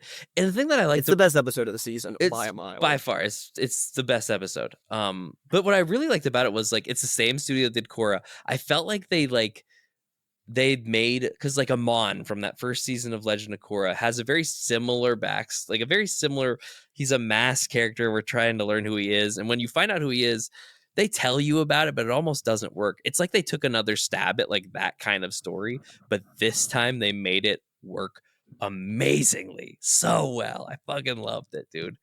And then it's just 2 episodes of kind of like finishing that story up and opening up a whole new can of worms.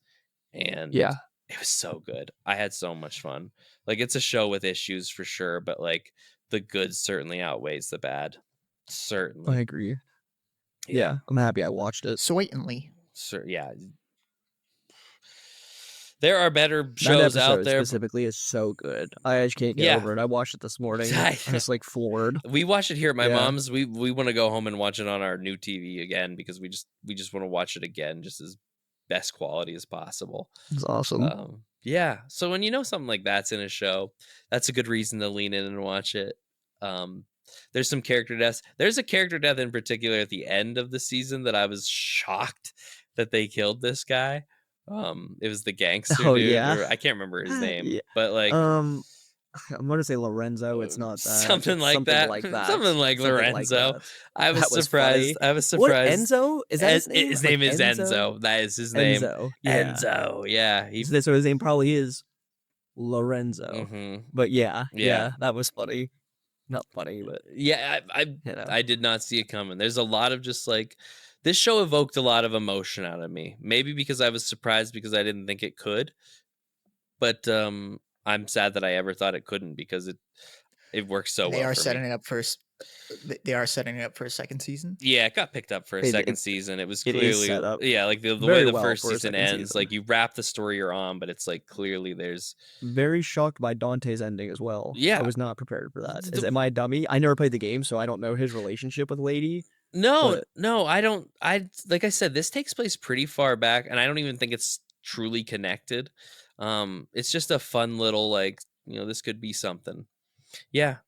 All of it, like, because in the video games, you're kind of in a world of like where these two worlds are kind of connected, like right out the gate. So this is a fun way of like, because they sort of show at the end of this how like we Americans basically invaded hell and like started building places in hell, and like they get to like more of the game shit by the end of the first season in this. Okay, so that's from the game. A little bit, yeah. I mean, it ties more into like the world of the game because it is kind of modern, just America in this series right now. But I'm looking forward for another season. It was a real fun watch. If I had a second season, I'd start it today. Yeah, me too. It's gonna be probably at least a year, but nothing but praise with some slight issues. But what do you think about the 8-episode format? I don't know. It's one of those things that I'm sure, like, budgetarily, I go back and forth on it. It gives them more money to spend on animation, but like, I would like more, even 12. I remember when Korra first came out, and I was like, 12 episode season. That seems not like a lot. Now I'm kind of wishing. It's hard for me because you do 8 episodes, and you're obviously going to watch that in just a few days, and then you wait a year and a half, 2 years for another. It kind of just makes it a little bit more of a blip rather than like having staying power to me. And it can be that way. Everybody. Sometimes it can be like it requires you to need to go rewatch when it gets closer. And I think that's intentional. Like, I'll have to watch a recap video at least, or watch it again. For sure. But then again, sometimes with 12 episodes, you get more bloat. Right? Like, if you do more episodes, you might get more bloat. Sometimes and there wasn't a ton of that here. Yeah. So. Yeah, if anything, I would say the pacing's good overall, but if you do have issues with the pacing, I understand that as well. Like, there's times it moves a little faster, a little slower. It's certainly a series that knew it was going to get more episodes, so it based it on that, but tells the story it wanted to. And I do think it sets up for a better second season than a first season for me. So I thought that was cool. Yeah. So that's Devil May Cry. And what are your big complaints about Frieren? Because I gotta know. I'm so nervous about this conversation. I give us some backstory. I have a lot to say about Frieren, and I have a lot too. I hate to say that it's negative. I really do hate to say that it's negative. I think there are a lot of reasons I have negative, and I don't know how I want to do this. I don't know if I want to start on my positives. Give us some backstory, because I feel like I need to give my positives first. Give us some backstory. I and then will we'll give do you it. a little backstory, but before I do that, Jake, why don't you explain to the shitters and maybe even to Braden the plot, like the general, so like what is Frieren, and I'll get my thoughts kind of together. I think it's let me say it's a very interesting way to tell a story that I haven't exactly come across before as somebody who's reads stories pretty Yeah. constantly, but it's about an elf who goes you're in her present time, but the main beginning of it is you learning that she went on a quest 60 years or 80 years in the past. I think at the very beginning it's 60 Yeah, years and in then the we past. get to 80 or 50 years. Yeah, it's 50 years maybe I think it somewhere in is there. 50 years, and then it gets. And she went on a quest to slay the Demon King with a party Yeah, gotta get rid of him. 4 travelers. Can't have a Demon King. Nope. And now you're moving to present time, and the story generally is her connecting with the human world in a different way than she did when she was younger, because she's an elf, so she doesn't understand human emotions or human lifespans correctly. Right. And I think the main plot Or like of the ants to present them. is, in a way, and she's developing and learning how to better communicate and understand with the human world. But at the same time, you're still getting, which I enjoy, you're still getting tidbits and learning of her initial adventure with the heroes party. I think The is what they heroes call party them, that to killed slay the Demon King. Yeah, Yes. Straightforward. I think that's and she's going on pretty a new accurate to the journey right backstory. now in the modern time that has a lot of Yes. connections and things that she's seeing through different lenses. And that's how you learn all these about years the later. original story, which I think is a and unique her way new to tell party a all story. have a connection with some of her Yes. other party, like her older party. So what's more important, the current story or the past story? That's a great question. Both. I'd say both. I think it's both. I think it's both. I think because, like I said, I hate to say that I didn't like this show. I did like this show. I think this show does a lot of good things. But there are some things that hurt it for me personally. But it's, yeah. I mean, we can stop backstory if you want. We're gonna get there. One of the things I think is really good about it is the way it's telling the story of, like, because I like this in Monarch, the Godzilla show on Apple TV as well, where like there's things going on in the present story, and every once in a while it'll be like, here's a connection, or here's like a story about the past, and it works, and you're kind of having fun going back and forth, learning of like these older characters and the modern characters. They do a good job with that. There's never a time where there's a flashback that I didn't love it. See, every single flashback, I loved it. That is where I disagree. Oh, okay. See, here's the thing. This show is full of good meaning and good messaging, and the way it's telling a story, it does a really good job. But sometimes it beats its messaging to death, to a point that I'm like rolling my eyes a little. Like, it almost became too much of her being like, oh, Himmel used to say that, and I'd be like, go fucking figure, Himmel used to say that, and we'd go, like, sometimes, like, a lot of times the backstories were cool, but then sometimes it was just like, here's a throwaway nothing thing, and it's like, oh, somebody 100 years ago said that. I know, but it's just, for me personally, I was just like, this is too much. This is, like, it got to a point where I was rolling my eyes. There is an episode, dude. Yeah, I need to do it this way. I need to go back and forth between the good things and the bad things. There is an episode near the end of the series where she goes to a restaurant with her new group that she went to with her old group 100 years ago. And I was like, this is so fucking stupid that we got to do a flashback for this. Sounds compelling. Only one I will give you. No, because there are things. That is the one I will agree with. This is the one I rolled my eye at the most, because they had done it so many times a little bit throughout that I was just like, are you serious? It's the same restaurant? It's the same restaurant. And they do a flashback of when they were at this restaurant. And the chef at the restaurant goes, I'll tell you what, this restaurant will be just as good, if not better, in 100 years. And I was like, oh God, what are the odds he'd say that when we're constantly referring to things back and forth with this show of things that happened 100 years ago? Like, oh my God, I get it. Time is sad. But who is this for? The elves that are watching this show that can connect to this mindset? It just seemed like too much. I didn't hate it. I loved it when it like worked. Like there are flashbacks that I love a lot, but then there were just some that I was just like, they just needed to fill some fucking time in this episode. So we're that is not where the time filling came in for me. But you don't know. There's a lot of time filling in this show. Because my big complaint of the show is, and poor Tori, God bless her for putting up with me for this, because I bitched about it so much.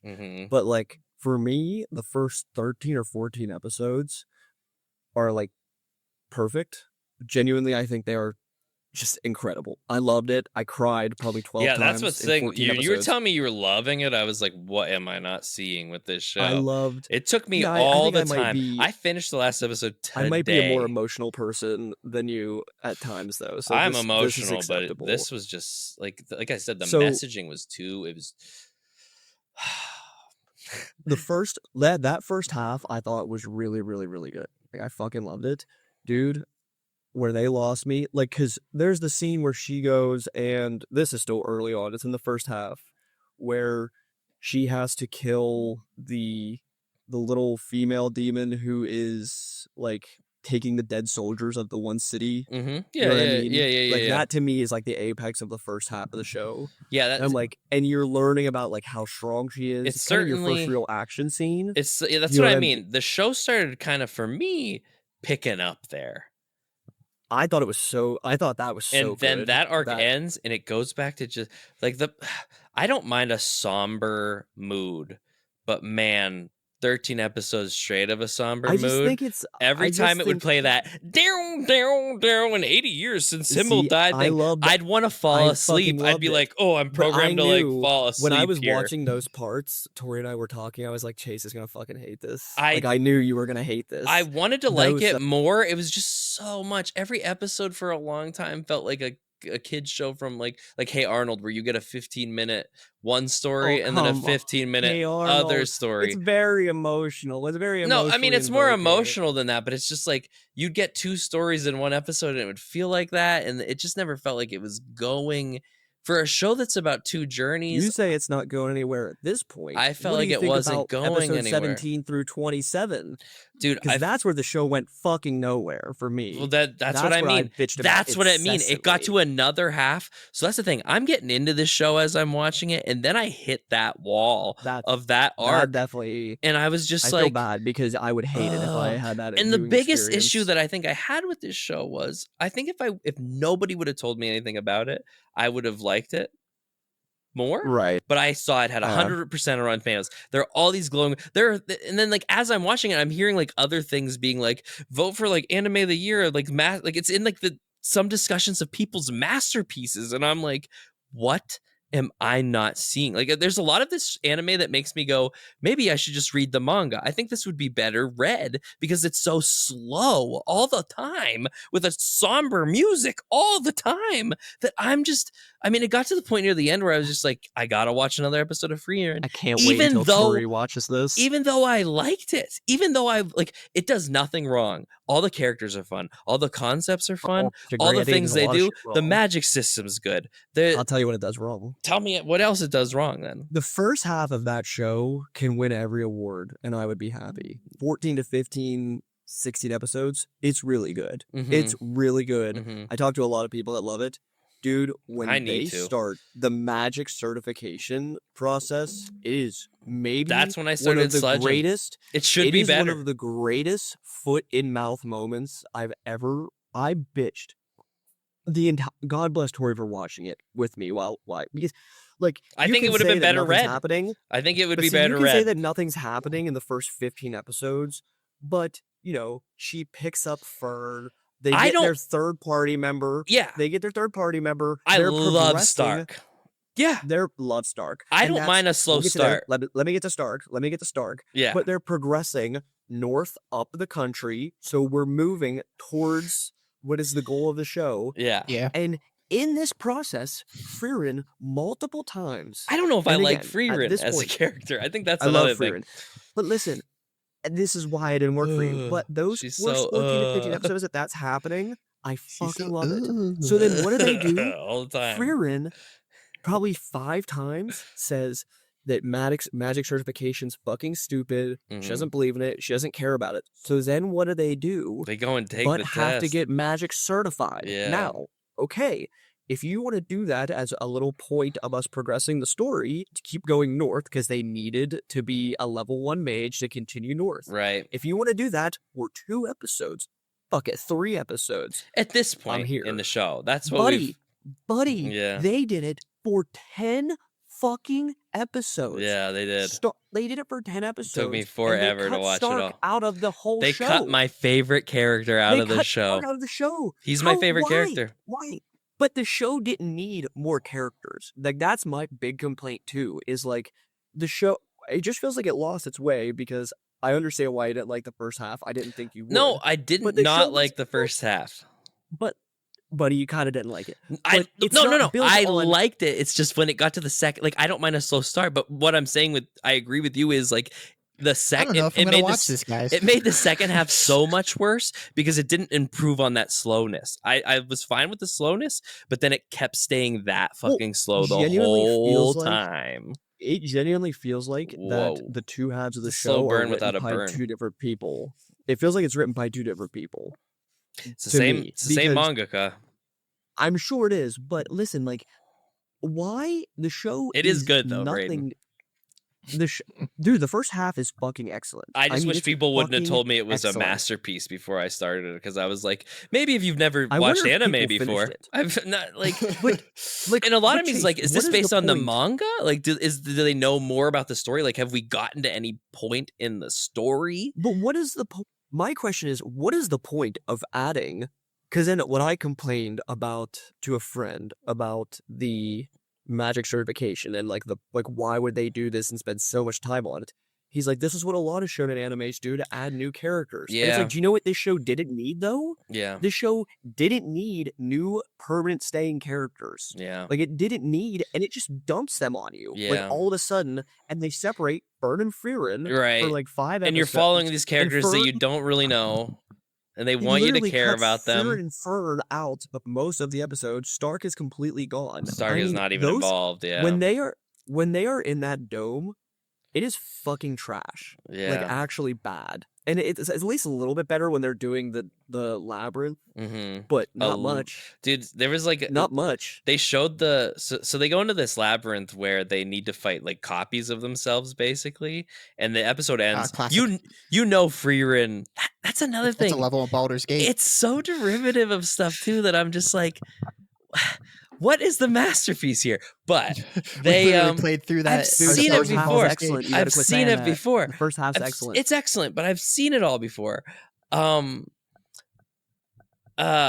But they go into this labyrinth, they have to fight their other selves, and the end of one episode, you see like a Frieren golem, and like you know at this point in the show that Frieren is literally the best mage in the world. So you're like, oh, that thing's gonna fuck people up.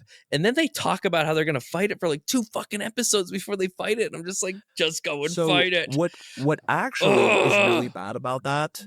I have spent what's actually really bad about that is a very good scene is when Frieren kills that demon, like I brought up, that is in the controlling first- that city that she's Oh yeah, okay. kill yourself. Yeah. And you learn that they call her, and she's so nice and quiet, and you learn that all the demons know her as Frieren the Slayer Mm-hmm. because she's such a bad motherfucker. Right. And you're like, She is a badass. That's badass, Yeah. right? And you keep getting hints, like you learn that she can suppress her mana and that Mhm. she's incredibly strong. Yep. And so the problem is the appropriate way to show how strong Frieren is have her fight a really strong demon. Mhm. Okay. And then you can slowly learn, holy fuck, she can do this, that, and the other thing. What do they do instead? They decide to have a fake Frieren who has no emotions and it just wants to kill them, show you everything Frieren can do. That's what they did. They, instead of showing, hey, like there was just such a better way to do it, and instead they just Right. drop it on you all at once. And have it Here's what beat the- Frieren can do, and it's not even actually Frieren. against them. It's so bad. That is really bad. That is really bad writing. Yeah, you typically want to see your heroes, cool villains used against the bad guys first, and not against everyone else the first time you see them. Is dumb. It Yeah. was a really dumb. And way I to think a do lot of that. things people like this Do you is agree? Yeah, oh yeah, I totally agree. Because I think a lot of things would be- people yeah, like that about sounds this dumb. series is that it's doing something unique. And to me, it's just like but you got to do it like you just be like. I don't think things are good for just uniqueness's sake. Like, it has the to first be. half though. I will say I like the first half more than the second. I didn't want to give it too much. It just was a little slow. It's just everything that happens in the first half that is good kind of is what makes the second half for me not as good, because it just never got any, like, it just was so. But I think the what I was song, thinking like the I whole said, time. I think if I just read the manga, I would like it more, because everything would just Dude. move at the pace I'd want it to. There'd be no somber the music. This is a genre of fantasy though that is coming out that is called cozy fantasy. Yeah, like this is a genre that it's is very developing. slice of lifey, and that's fine. It's that first half is really good, man. I fucking loved it. I didn't even see it as something slow. I can't even say love. I just watch. I don't know. Like, even the beginning concept of her just like, time and people and life. God, I'm just That's like, the whole point of the show, though. I know, but that's the whole point of a lot of, like, I've seen it before, and everybody's talking like they haven't seen it before. It's not for you. It's fine. It's just, when you're telling me something's a 10, something's a masterpiece, I have very high expectations. So for me, that first half is 9 to 10 range. The second half, there is are just animation so moments that I like. bad. Like, another thing I think this show does really well is you can tell they didn't have a budget to make sure every scene in the anime looked really good, but when they wanted to pop off, they popped off. There's some really great single episode character stories. I love the one with Stark filling in for that guy's dead son, because they look the same. Yep. Really Like, the good. character development in the series is so when good. you learn Stark's backstory, It's really good. But as a show that I was like binging, it made it very hard to want to watch another episode after another, because it was just so slow. But, I was still having fun. It got to a point where I was watching a lot, and then this is what happened. I planned that episode with Brad. I had to watch Vox Machina, so I had to take a break. I had to take a break from Frieren to watch. Yeah, I was like, Vox Machina. I was like, I gotta watch 18 episodes of that, and I'm struggling. I've been watching this for a few weeks, and I'm not even 8 episodes in. And then I'll tell you what I did.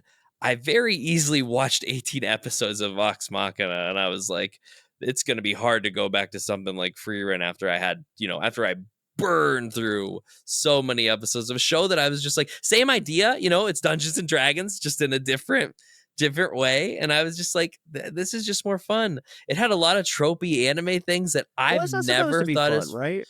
I don't know. I think when I'm watching something, I should be having fun. I think I should be having a fun time. That's why I kept thinking it's not for you. I don't think it's supposed to be interesting. I cried repeatedly. What were you crying about? Dude, it's good. Her stuff with Himmel is good. And I know you're like, oh, time. It is good, man. It's good, really but they good. beat it to death, man. They beat it. Yeah, but the first 14 episodes is not beaten. I really like the when you find out about her flower spell at the end, that backstory with Himmel. Don't get me wrong. That stuff is good. And like, I don't even mind the flashbacks. It's just the way they always go to, like, it's fucking, look at those flowers. Himmel like those flowers. Flashback. Oh, look at this statue. Oh, that's a statue of Himmel. Like, it's just it's so much all the time that, like, at first I was into it, and then it just got to a point where I started it's telling two stories rolling at once. my eyes. Yeah. That's the point of the show. And there were some times where I thought the second story, like the backstory, I love the backstory stuff. I love when they do those guys. It's just there's a lot of scenes where they waste it. And I'm just like, why did we come back to this right now? Like, why is this important at all right now? But then there are other times where it's supposed to be, all of them are supposed to be important, right? That's like the cozy part but of it. that's why I think these little slice of life moments. I think I'd like it better right? if I read it in a manga, because I just feel like it's eating up so much of my time when I'm watching it, and it's slow.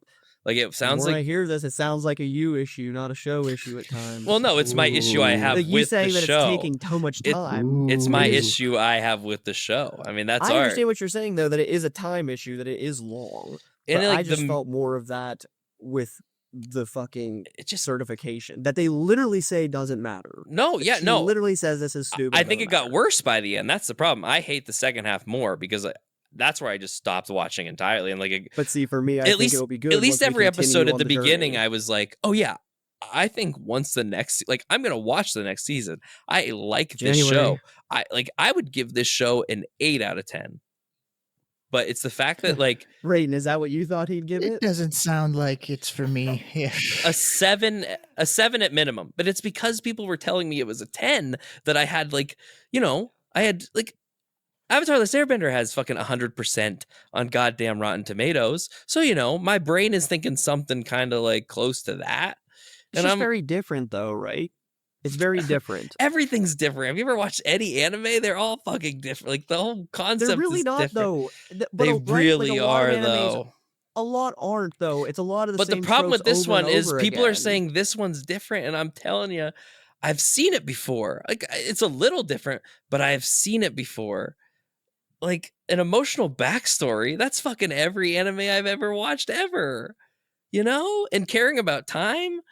That's every day of my life. Oh yeah, remember when I did that with those people? I get it. And I love seeing it in my media, but when you do it over and over and over, and you also bored me for half of it before we got to those good moments, I'm just like, oh, okay. Gee, like nothing in this whole series made me like get up from my seat. Even when the animation popped off, I would just be like, oh, nice. Good animation now. I like seeing good animation. This is fun. When Stark fights the dragon, I'm like, fuck yeah. Anytime Stark's on the scene. Love that guy. He's the Sokka. I mean, they really fucked that up. They really dropped him at the end.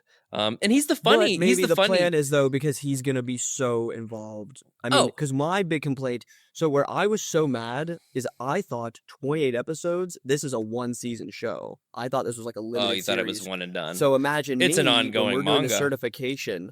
I didn't know that. So imagine me when they're doing this certification, and I'm like, okay, we're on episode 3 of this now. We only have 8 episodes left. Yeah. You know what I mean? What are we doing with our time here? Yeah. So I was really, When you could be world building, because what the show does really well, why I think I'd like it better as reading, for me personally, is there's a lot of world building. It takes its time. It really takes its fucking time. And you are getting to know this world and like how everything works and shit like that. I like that demons can just be bad. There's no like, they actually have you know what I mean? Like there's no, these things suck. I really enjoyed that little arc. That was a really good time. But yeah, it was around, I think, episode 19. I just like, they were still doing the magic exam. Dude, I didn't know why we were doing it. And I just didn't have fun. I've spent a lot of time thinking about that certification, and holy fuck was it bad. Because I was just getting into it. Like by the time that started, I was like excited really about episodes. And then we hit a wall. But I, like, at the end, like, at least the last step of it was more in line with, like, the regular show of, like... The last 2 episodes were good again. They're good. The last 2 episodes were good. The last 2 episodes, they did stick the landing. It's like 17 through 26 could be 1 episode, or, like, 1.5 episodes. Yeah. I don't know. It's like... Yeah, but it's setting up more for Fern. It's better when it tries to give you emotional payoffs instead of doing the traditional anime arcs. But see, here's where I have a complaint in that, because the stuff when they are fighting that, like, this is a complaint and a positive. When Stark and Fern are fighting when Stark and Fern are fighting that demon with just those two, and they have to, while Frieren goes to fight the other bigger demon. Yeah. That is more traditional anime, a lot of action, dude. That's really good. I like that. That's fun shit. I like that stuff a lot. So, it made the slow build up to it better for it. Exactly. Yeah. So why would you change your action from them fighting demons to the so for me, I have problems with some classic anime tropes, and they just threw us into the most classic anime trope ever, and adding all these new characters, and now it's person on person versus person on demon, and Stark's gone, and now everyone's doing magic. I think what they did... Like, who gives a fuck? I don't know. Who gives a fuck? Because I haven't read past the episodes, but I really do think that was just their way of like, here's some characters. This is our way of throwing characters into our world. Who needs those characters? But we won't see them a whole lot from this. Like they'll pop in every once in a while. Though? But who needs them? They have characters me, pop dude. in and out the whole first half of the show. They had that elven man that they run into, that monk guy that, like, you know what I'm talking about? Yeah, the one they spend the whole winter with. They spend the whole winter. Elf monk guy. Yeah. There's a lot of there was also a lot of scenes, and like I didn't mind it, but I also didn't like it of just like every episode had to have I like thought that episode was bad. where they're just like doing. There's no dialogue. They're just like doing stuff to show the passing of time. There's a lot of montage scenes. Once again, too many montage scenes. Like I get it. Too many. I just would love to know the creative process to decide that we're just going to like step on learning what Frieren can do by her fighting herself. Yeah. Her fake version of herself. I mean, that is like some of the worst. That's like what I expect my 11-year-old nephew to come up with. I mean, it's that fucking bad. I really think it's that fucking bad. That whole... by that point, God. I had reached a point of like, whatever about all of it, so I didn't hate it either. I was just like, I gotta get this show done. We're talking about it in a couple of days. It's fucking garbage. It's bad. That and everything in that dome was like, and that was like 5 episodes, dude. 6 episodes in that fucking dome. At least. It's bad. It took me like a but week I love or two the rest to of just it. watch all those episodes. I love the rest of it. I did but watch that a part, recap fuck. today just to like get it all, because I've been watching it since like January or February, like slowly. So I needed a quick recap. Upon watching the recap, I did find myself being like, which is why I think if I read it, I'd like it more, because it was just like, it was all the stuff I saw just like nice and tight and neatly packaged. And I was like, yeah, it was good. It was good. But I just had so many things going into it where like, I'm telling you, That sucks. after I watched Vox Machina, it was just like, okay, I got to watch an episode of Frieren today. And like, there'd be some days at work where I'd be like, as I'm playing Final Fantasy, I'm like, I could watch 2 episodes tomorrow. Like, I just don't want to watch it right now. I'm a little tired at work already, so I'm like, I'll fall asleep if I watch an episode of Frieren. I know that, especially by the second half. I don't know. I liked it. I think I will continue watching. I think it'll be much better to either if I read it or if I just continue to watch it week after week instead of trying to watch a lot of episodes at once. Well, so that's a difference too. You have to remember is I watch it in a very different format than you do. Like I wanted to binge it every now and then. But by the time an episode ended, I was like, I gotta watch something else or do something else, or I'm gonna. It probably would feel like it's beating into you if you do try to binge it. That kind of makes sense, dude. Like, you watch 3 episodes in a row. By the time she finds another reason to be like, Himmel, like, think about any friend you have. If they ever just like talk about like something that you weren't a part of, like all the time you see them, you know what I mean? Like, I don't want to offend anybody through this, the old but story, like I've had friends in the past that be like this, and it's just like nobody involved knows what the fuck you're talking about. But it's also like a world event there. It's how they killed the Demon King. No, don't get me wrong. I think it's the way they go about getting into the flashback. Like there could be a more natural way for maybe Frieren just to go, but it's always the fact that she has to be like, ha ha ha, Himmel used to say that same thing, and then flash. It's just like, maybe the way of going into it for me could just be better, because it just seems like it's all the time, and the way you transition into them it's too anime. Is the only way I can really put it. It's too just like, it's too on the look at this. I know. On the nose. Yes. But I mean, I didn't hate it either. It just was too much. That restaurant thing. But by the restaurant thing, I was just like, because there would be people like in these flashbacks that would talk like so specifically, like, in 80 years, I'll be like this. Like, are you going to be like, they would talk about these massive amounts of time as if people in real life actually fucking talk like that. It's just like, no, it just makes sense for this story because we're following an elf who doesn't age and has been around for 1,000 years, and like, she's the only one that can be impacted by these events. But I like the idea of her like finding humanity. Like, it's that makes her a cool character. She's feeling these emotions because after spending all this time with humans, she's just like, are those motherfuckers rubbing off on me? And part of what makes her such a cool character, though, that we haven't mentioned, is that I need she to watch it in also is a Japanese part. too, I think. She's a part of like what they make it seem to be the greatest historical event that has ever occurred, Yeah. and she Yeah. didn't give a single fuck. No fucks. I mean, that's pretty important. She's like, That's "Who like why cares? these flashbacks I'm an matter to elf." me, is that she literally didn't care. Yeah. Himmel the Hero is like the most famous person in the world, Yeah. and she was next to him every day and didn't give a fuck and didn't realize that he was special or important.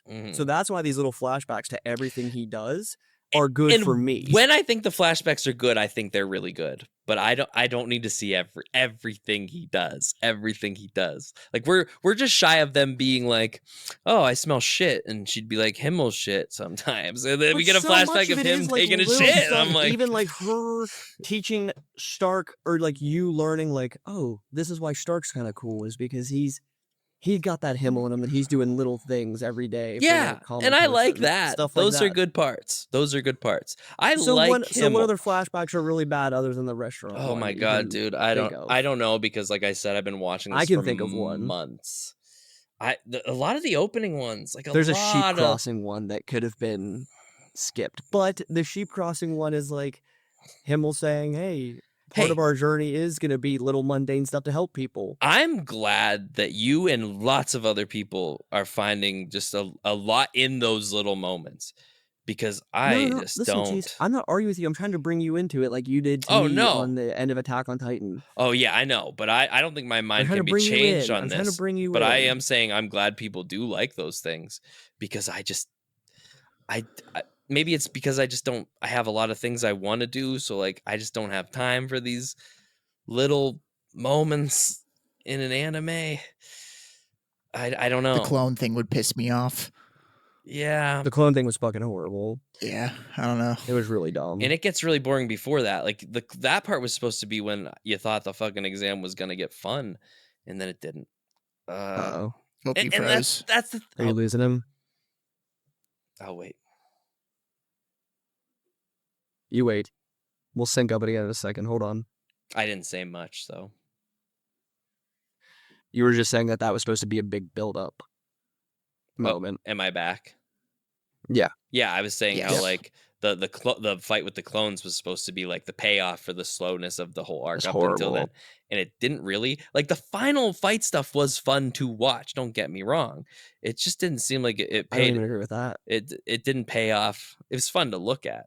It just didn't pay off. It was fun to look at. Yeah, it was nice to look at. But think about how much they're building up like this little stuff that you're like, damn, this bitch is like is really that good. Like she's really that strong with how nonchalant she is. And the way, and I'm thinking that for seasons, now that I realize, okay, we've got multiple seasons here. Yeah. That you're slowly gonna learn more and more what she's capable of. Which would be cool, right? Like that's a neat way to go about it, that you never really know everything she can do. I think I might start reading it, honestly. And what did they do? They made a version of her that has no emotions, no feelings, doesn't give a shit, and watch her go nuclear for a minute. And that's how you learn what she's capable of. Okay. Because they say that these clones will do anything to kill you. Yeah. They hold no reserves. So you, okay. Yeah. How fucking dumb is that? Yeah. On top of all these other characters fighting themselves, that I already don't care about the characters themselves. Right. I don't care about them fighting themselves. And they're not bad characters either. Like they're all good. Like they write great characters. I just don't care. I just don't. Those people especially I don't give a shit about. And they don't give you a reason to give a shit about. Especially when you got rid of my favorite character too. So at least the old man they do better with as it goes. You know, I think I think by the end I care like 1% about the old man and the white coat guy. But otherwise, that's fair. 1%. I mean, that's it. The rest of them, if they never show up in the show again, I'm like, oh, at least they changed their mind. Yeah. You know, like the homicidal one. Like, who gives a shit about her? Mm-hmm. Who gives a shit about the duplicate She'll be guy? back though. Yeah. Yeah, but who gives a shit? And when she's back, not me, man. I'll tell you what. This is where we agree. I was like whatever about the end. I think I'm just But excited for Stark is what great. comes next. Stark's great, dude. He's Stark's a great, great dude. character. I have so much fun from the beginning to even when he shows up after he's been gone for a while. And I'm like, this I'm guy's excited for them to meet back up with their priest of their group. right. I That'll was so happen. That'll be bummed. Oh fun. yeah, he has to come back. So there's this middle I was like, period. there's no way they're gonna separate There's them, this right? middle period, Braden, where they get their priest character to join them, and that you do like 2 whole episodes of getting to know this guy and like have him join their party. And then like an episode or 2 later, he's like, we're going in the different directions. I gotta go. Peace See out. ya. But they also do a whole episode of him being like, I'm gonna stay. Like they present you with all the reasons why he's gonna stick with the group. And then he dips. And I'm like, what the fuck was all that Really about? silly.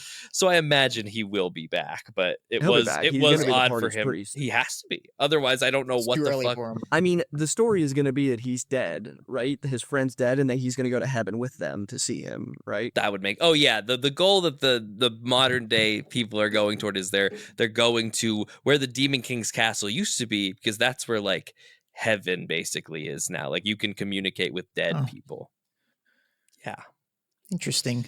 Yeah, I think that'll be the good premise when is it really cool. happens. The journey, it's called Frieren Beyond Journey's End because like their original journey, which you're learning through the flashbacks, Yeah. is the original journey, and then this is the Beyond The main Journey's End story journey. is just the epilogue of this bigger story. Yeah, and Dude, that's an interesting way to write a story, though. It is. Yeah. That is unique. it is. But like I For me, said, in my but is it world. they good? did it in Monarch I and think it's Godzilla, good, so like but- I've seen it before, but I like it. It's a story. It's a way of storytelling that I do like, and I think I am going to try to read a couple chapters of it and see if I'll appreciate it more manga wise. I think some of the issues I also had was I might watch it in Japanese because like the voice actor for Frieren wasn't really working for me. I think on top of all the somberness, her just like whatever voice all the time it also made me tired to listen to. And I watched a little bit of You it in weren't hearing Japanese, it. and she just had like a normal, like kind of like an elfy, young elf sounding voice. Whereas this lady, you can tell it's like a 50-year-old fucking woman talking just sad all the time. So I'm just like, and then she tries to be cute from time to time, and it doesn't work because she's just been so sad all the time. And I'm like, That part's her weird. funny moments suck, and I'm just like, I think I could think this was better if I liked the sound of her better. What do you think about Fern? I think Fern's a cool character. I think she's a cool Yeah. character. She's super strong. They're too. clearly building her up to be like a really powerful mage. Yeah. Her and Stark's relationship is I really love fun. the idea. I love the idea that it's becoming like the world of humans now in the magic world versus they talk about that. I think that's going to Seen that That trend trans- before. That transition for sure. Yeah. Well, everything's been Lord of the done Rings. before. Straight out of Lord of I the mean, Rings. we said yeah. Lord of the Rings, Aragon. anyone? We're saying my book copied from Aragon. Aragon copied from Ursula K. Le Guin. Sure. Most things have been done before. Sure. you know. Yeah. No. It's Original ideas don't really exist anymore. It's all No. There's very few derivative of them. something. Yeah. There's very so few this of one them. exceeds by like going about things we've seen before and trying to do things more its own style, and I think sometimes it works, but I think other times for me personally But I would doesn't. assume that's why people like it so much is because at least there is some uniqueness to it, right? Yeah. Oh yeah. I think that's why it's certainly people its love own it. thing, but I don't know if it's always my thing. Especially when you call it a masterpiece, especially when I've seen multiple people talking about it on masterpiece level, and I'm just like, I will give it pretty decent anime level so far. Like masterpiece, we're a long way from masterpiece. I've been watching anime for a very long time, and we're a long way from masterpiece. I'm interested if they like one thing I don't know how I feel about it or if I care or if they're going to continue on that like there is this Imperial Mage system. They kind of talk about that a lot more and Probably. how that other elf that was her master's master like created that system. Yeah. Like they kind of spend a little bit of time on that, and I'm confused as to if that's going to matter in the future. Because if not, why the fuck is it? Like, why is it there? I'm Do you know sure. what I'm do sure you know it what will. I'm talking about? And that's part of the world building that I think it does well. Like we've felt like we spent a lot of time in this, and we did. But I'm sure they'll give us. It's going to be important later on for at least little things here and there. They've created an interesting realm that the story is taking place in. And I think it has that, it vibes, and I bet I know why you like it as much as you do, because I see it in myself with it. It reminds me of Wheel of Time at a lot of the way that it's presented sometimes. I love it. I just love a pure journey. Like Yeah. we're just journeying. I love that. And that's where it sinks me in. And it's like, you're telling me 2 at once? Fuck yeah, dude. Yeah. I'm here for that. Yeah. And I love Himmel. I like Himmel too. I really do. I wish the show wasn't always trying to make me be annoyed by him showing up, though, with the ways they decide to take me to see him. That's all. That's all. I think we'll get more to, like, hopefully action scenes from that time. I think that would be good. I'm going to read the next see. arc, and then I'll let you know if I liked it or not. And I'll decide from that point if I'm going to read it or if I'm going to keep watching it. Because I think when it pops up animation style, it goes hardcore. It's really good. And if I most of the mangas I read, if I read the manga, I probably don't watch the anime, and I'll just watch the anime for the cool scenes. And that's what I'll do for Frieren, because I'm like, when they do the cool scenes, they do spend their budget on them. And that's how I'll experience it, because I like the characters. I like the idea of the story enough. And I think if I like read it in manga format, I think I would just have a better time with it. I don't start an episode going, this is going to take me 25 minutes no matter what. Instead, it's like, how many chapters could I read in 25 minutes? Probably more than what an episode will give me. Yeah. So that is Frieren Beyond Journey's I can't believe End, you man. said after all that it was 7 or 8, Braden. I was thinking 3 based off his tone. Yeah. Yeah, I wasn't expecting a 7 or 8. Yeah, 7 or, because like I said, Maybe like a I did 6. start this with I liked it. It's just I couldn't. When people tell me something's a 10 right out the gate and a masterpiece, well, I'm looking for that the whole time, just being like, after like 6 episodes of me being like, where's the masterpiece coming? It started wearing on me, but I still liked it. It's just, I don't know, 7 or 8 episodes into a lot of other shows I've watched, I've been more like, oh shit, this is good. I am very excited for the 2nd season. Like, I will be fucking pumped. I'm excited to see where it goes. Yeah. I need so now I need another anime to watch. I need something new. I don't know what though. I'll think of something for you. I'll give you an idea. But something I can talk about on 7, 8 out of 10 for me personally, which for me, yeah, for you, first half, you loved it. 10. Second half, 4. For a start to a series, I agree. I think that first 13 episodes is a very good, if not slow, but slow isn't even a bad thing. It just is slow at times. No. And yeah, it is. Yeah, it deserves a 9 or a 10. But you're right. The other half really made it start feeling like it made it feel like a journey, like how a journey would actually feel in real life. The Dome is a 2. The Labyrinth is like a 4. Yeah. And then after that, it's good again. But those that's like an episode. Oh boy. Yeah. Yeah, I know. But my God, it was that bad. But you know what, Jake? I'm glad we watched it. It was fun to have this collaboration series that we've been working through this whole period. That we've been planning. I want to keep trying it. Yeah, I think it was fun, dude. I'm telling you, if I can work my way through this, I can work my way through anything. Yeah. Yeah. So Braden, I don't know if any of this did anything for you, if you're gonna check it out or not. I'll probably check out. I think you should. Probably not gonna pick up Frieren for a while.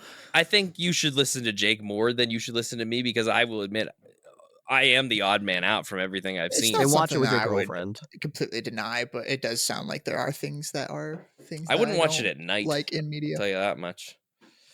Actually, I would. It'll slowly put you to bed eventually. It'll put you to bed for sure. I would watch it with your girlfriend. I would recommend. I think a lot of women, this one resonates with them, I would guess. Well, there are YouTube essays popping up on cozy fantasy stuff now, so that's how you know it's a trend. Mm-hmm. I fucking hate cozy fantasy generally. I'd like it to be done. I don't know much about that. Travis Balder's fucking up the entire game with it, but we can do an episode on how much I hate that motherfucker too. Yeah, I don't know. I don't know much. I don't know much about that. Legends of Lattes, you definitely have that on the van. I've never heard of that. Yeah, Bone. Yeah, it's just stupid shit. Yeah, in my opinion, but people love that book. Yeah. I mean, anyway. Yeah. No. Yeah. That's it, though. I mean, that's all I had.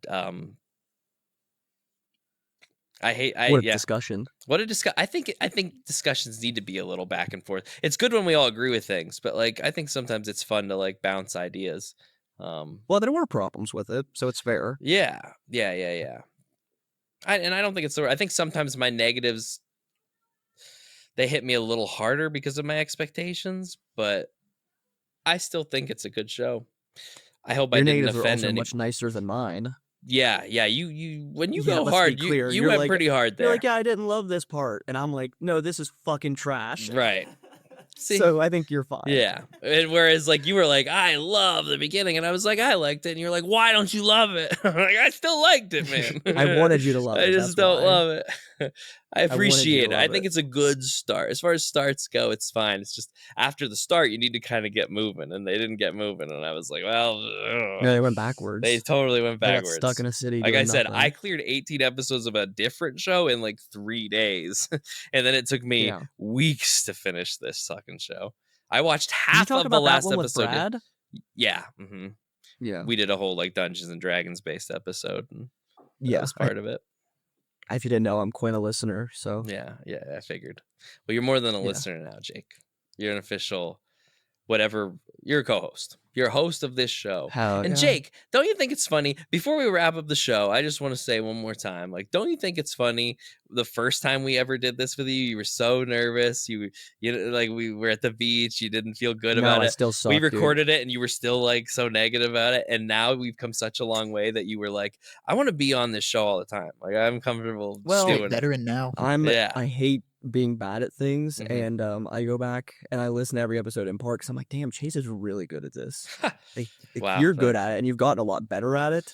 And Practice makes Yeah. perfect. And I mean, I think so I'm practicing. I didn't think you were bad to begin with, but you really did. But I think, I would say you're more comfortable now for practicing. sure.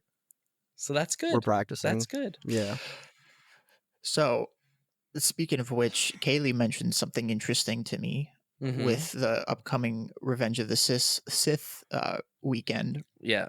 Apparently, there is a double feature showing of Pride and Prejudice along with Revenge of the Sith.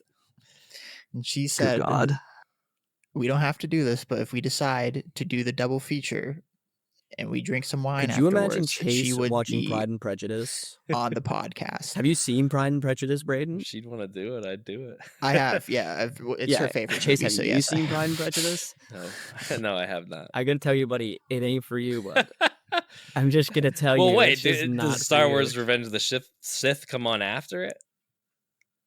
He's just I gonna think take a it's- nap first. I think it'd be before Revenge of the Sith. No, would it be has before to be Wait, in the it other goes Revenge of the direction. Sith It has to be and Pride then and Prejudice, and Pride then and Revenge of the Sith. It Prejudice? can't be the other way. Yeah, It what the can't be fuck? the other way. Pride and Prejudice comes out the 20th, and Revenge of the Sith is the 25th. So we don't know Oh. what time that showing would be. Okay. So the movie's out. They're not doing a specific double feature at the movie I theater. thought they were doing. You're a just specific saying that's an double feature. idea. Yeah, if we did that, it would have to go Pride and Prejudice Has first, to be. and then Can't do it the Star other way. Wars. No, I can't watch the end of Revenge of the Sith and then be like, all right, Pride and Prejudice time. It's on. Yeah, we can also. It's on streaming and stuff. So We'll talk. That sounds like a fun little idea, though. What I actually thought you were going to bring up about my backstory is I thought you were going to say, can you imagine we ended up here after I thought you were nothing but a cokehead the first time we met, even though I've never done cocaine I in my didn't life. think he was a cokehead. I said he looked like a cokehead. There's a difference. That might be worse. It's That might be worse. worse, to be clear. It was the way you had your hood I up. think- It was the way the I light hit think- your face. Yeah.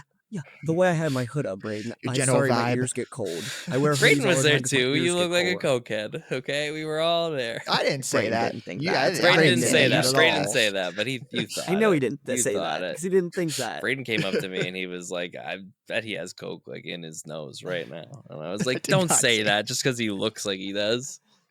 You're fucked No, up, Braden dude. didn't say that. What's wrong with you? It's just what I thought. I don't know, dude. I was high. I'd never... How rude. All I want to do is be your friend. And you're like, wow. And you became what a my friend cokehead. immediately after that. Don't judge a book by its cover. And I didn't. And I was immediately like, oh, yeah, he's not. He just looked like it at first, the way his hood was up.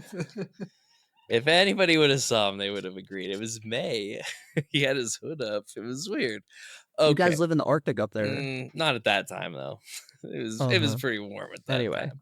Anyway, I think we are good to wrap this one up. This was a monster, just like we thought it was gonna be. No doubt. No doubt. I was thinking we were gonna hit over 3 hours. I was a little worried we were gonna, so it's best that we call it off now. Jake, how did you feel about your first official episode as a host of this podcast? I love it here. Everybody support the show in any way you can. Chase works his ass off on it. We're gonna have some fun. Yeah. On the days to come. I try to support. I comment dumb shit on the YouTube. It's almost like you're a farm boy, and like a wizard came and took you in. If Chase is my wizard, change your I've life. really got the short end of the stick here. Man, Bro gets grows his beard out, Gandalf. you could be the wizard. This guy builds me up and then tears me down right at the end. Ouch. It's because I didn't like Frieren. He's also the reason I have a beard, though, because he tells me it looks good. He's like, every man looks good with a beard. So maybe he is my wizard At least a guide. little better. You think about it like that. Yeah. We're men. We're supposed to have hair on our faces. You I know? love that. Duh. Okay, anyway. Anyway. No, I love it here. Thanks, man. Any final words to the shitters before we go?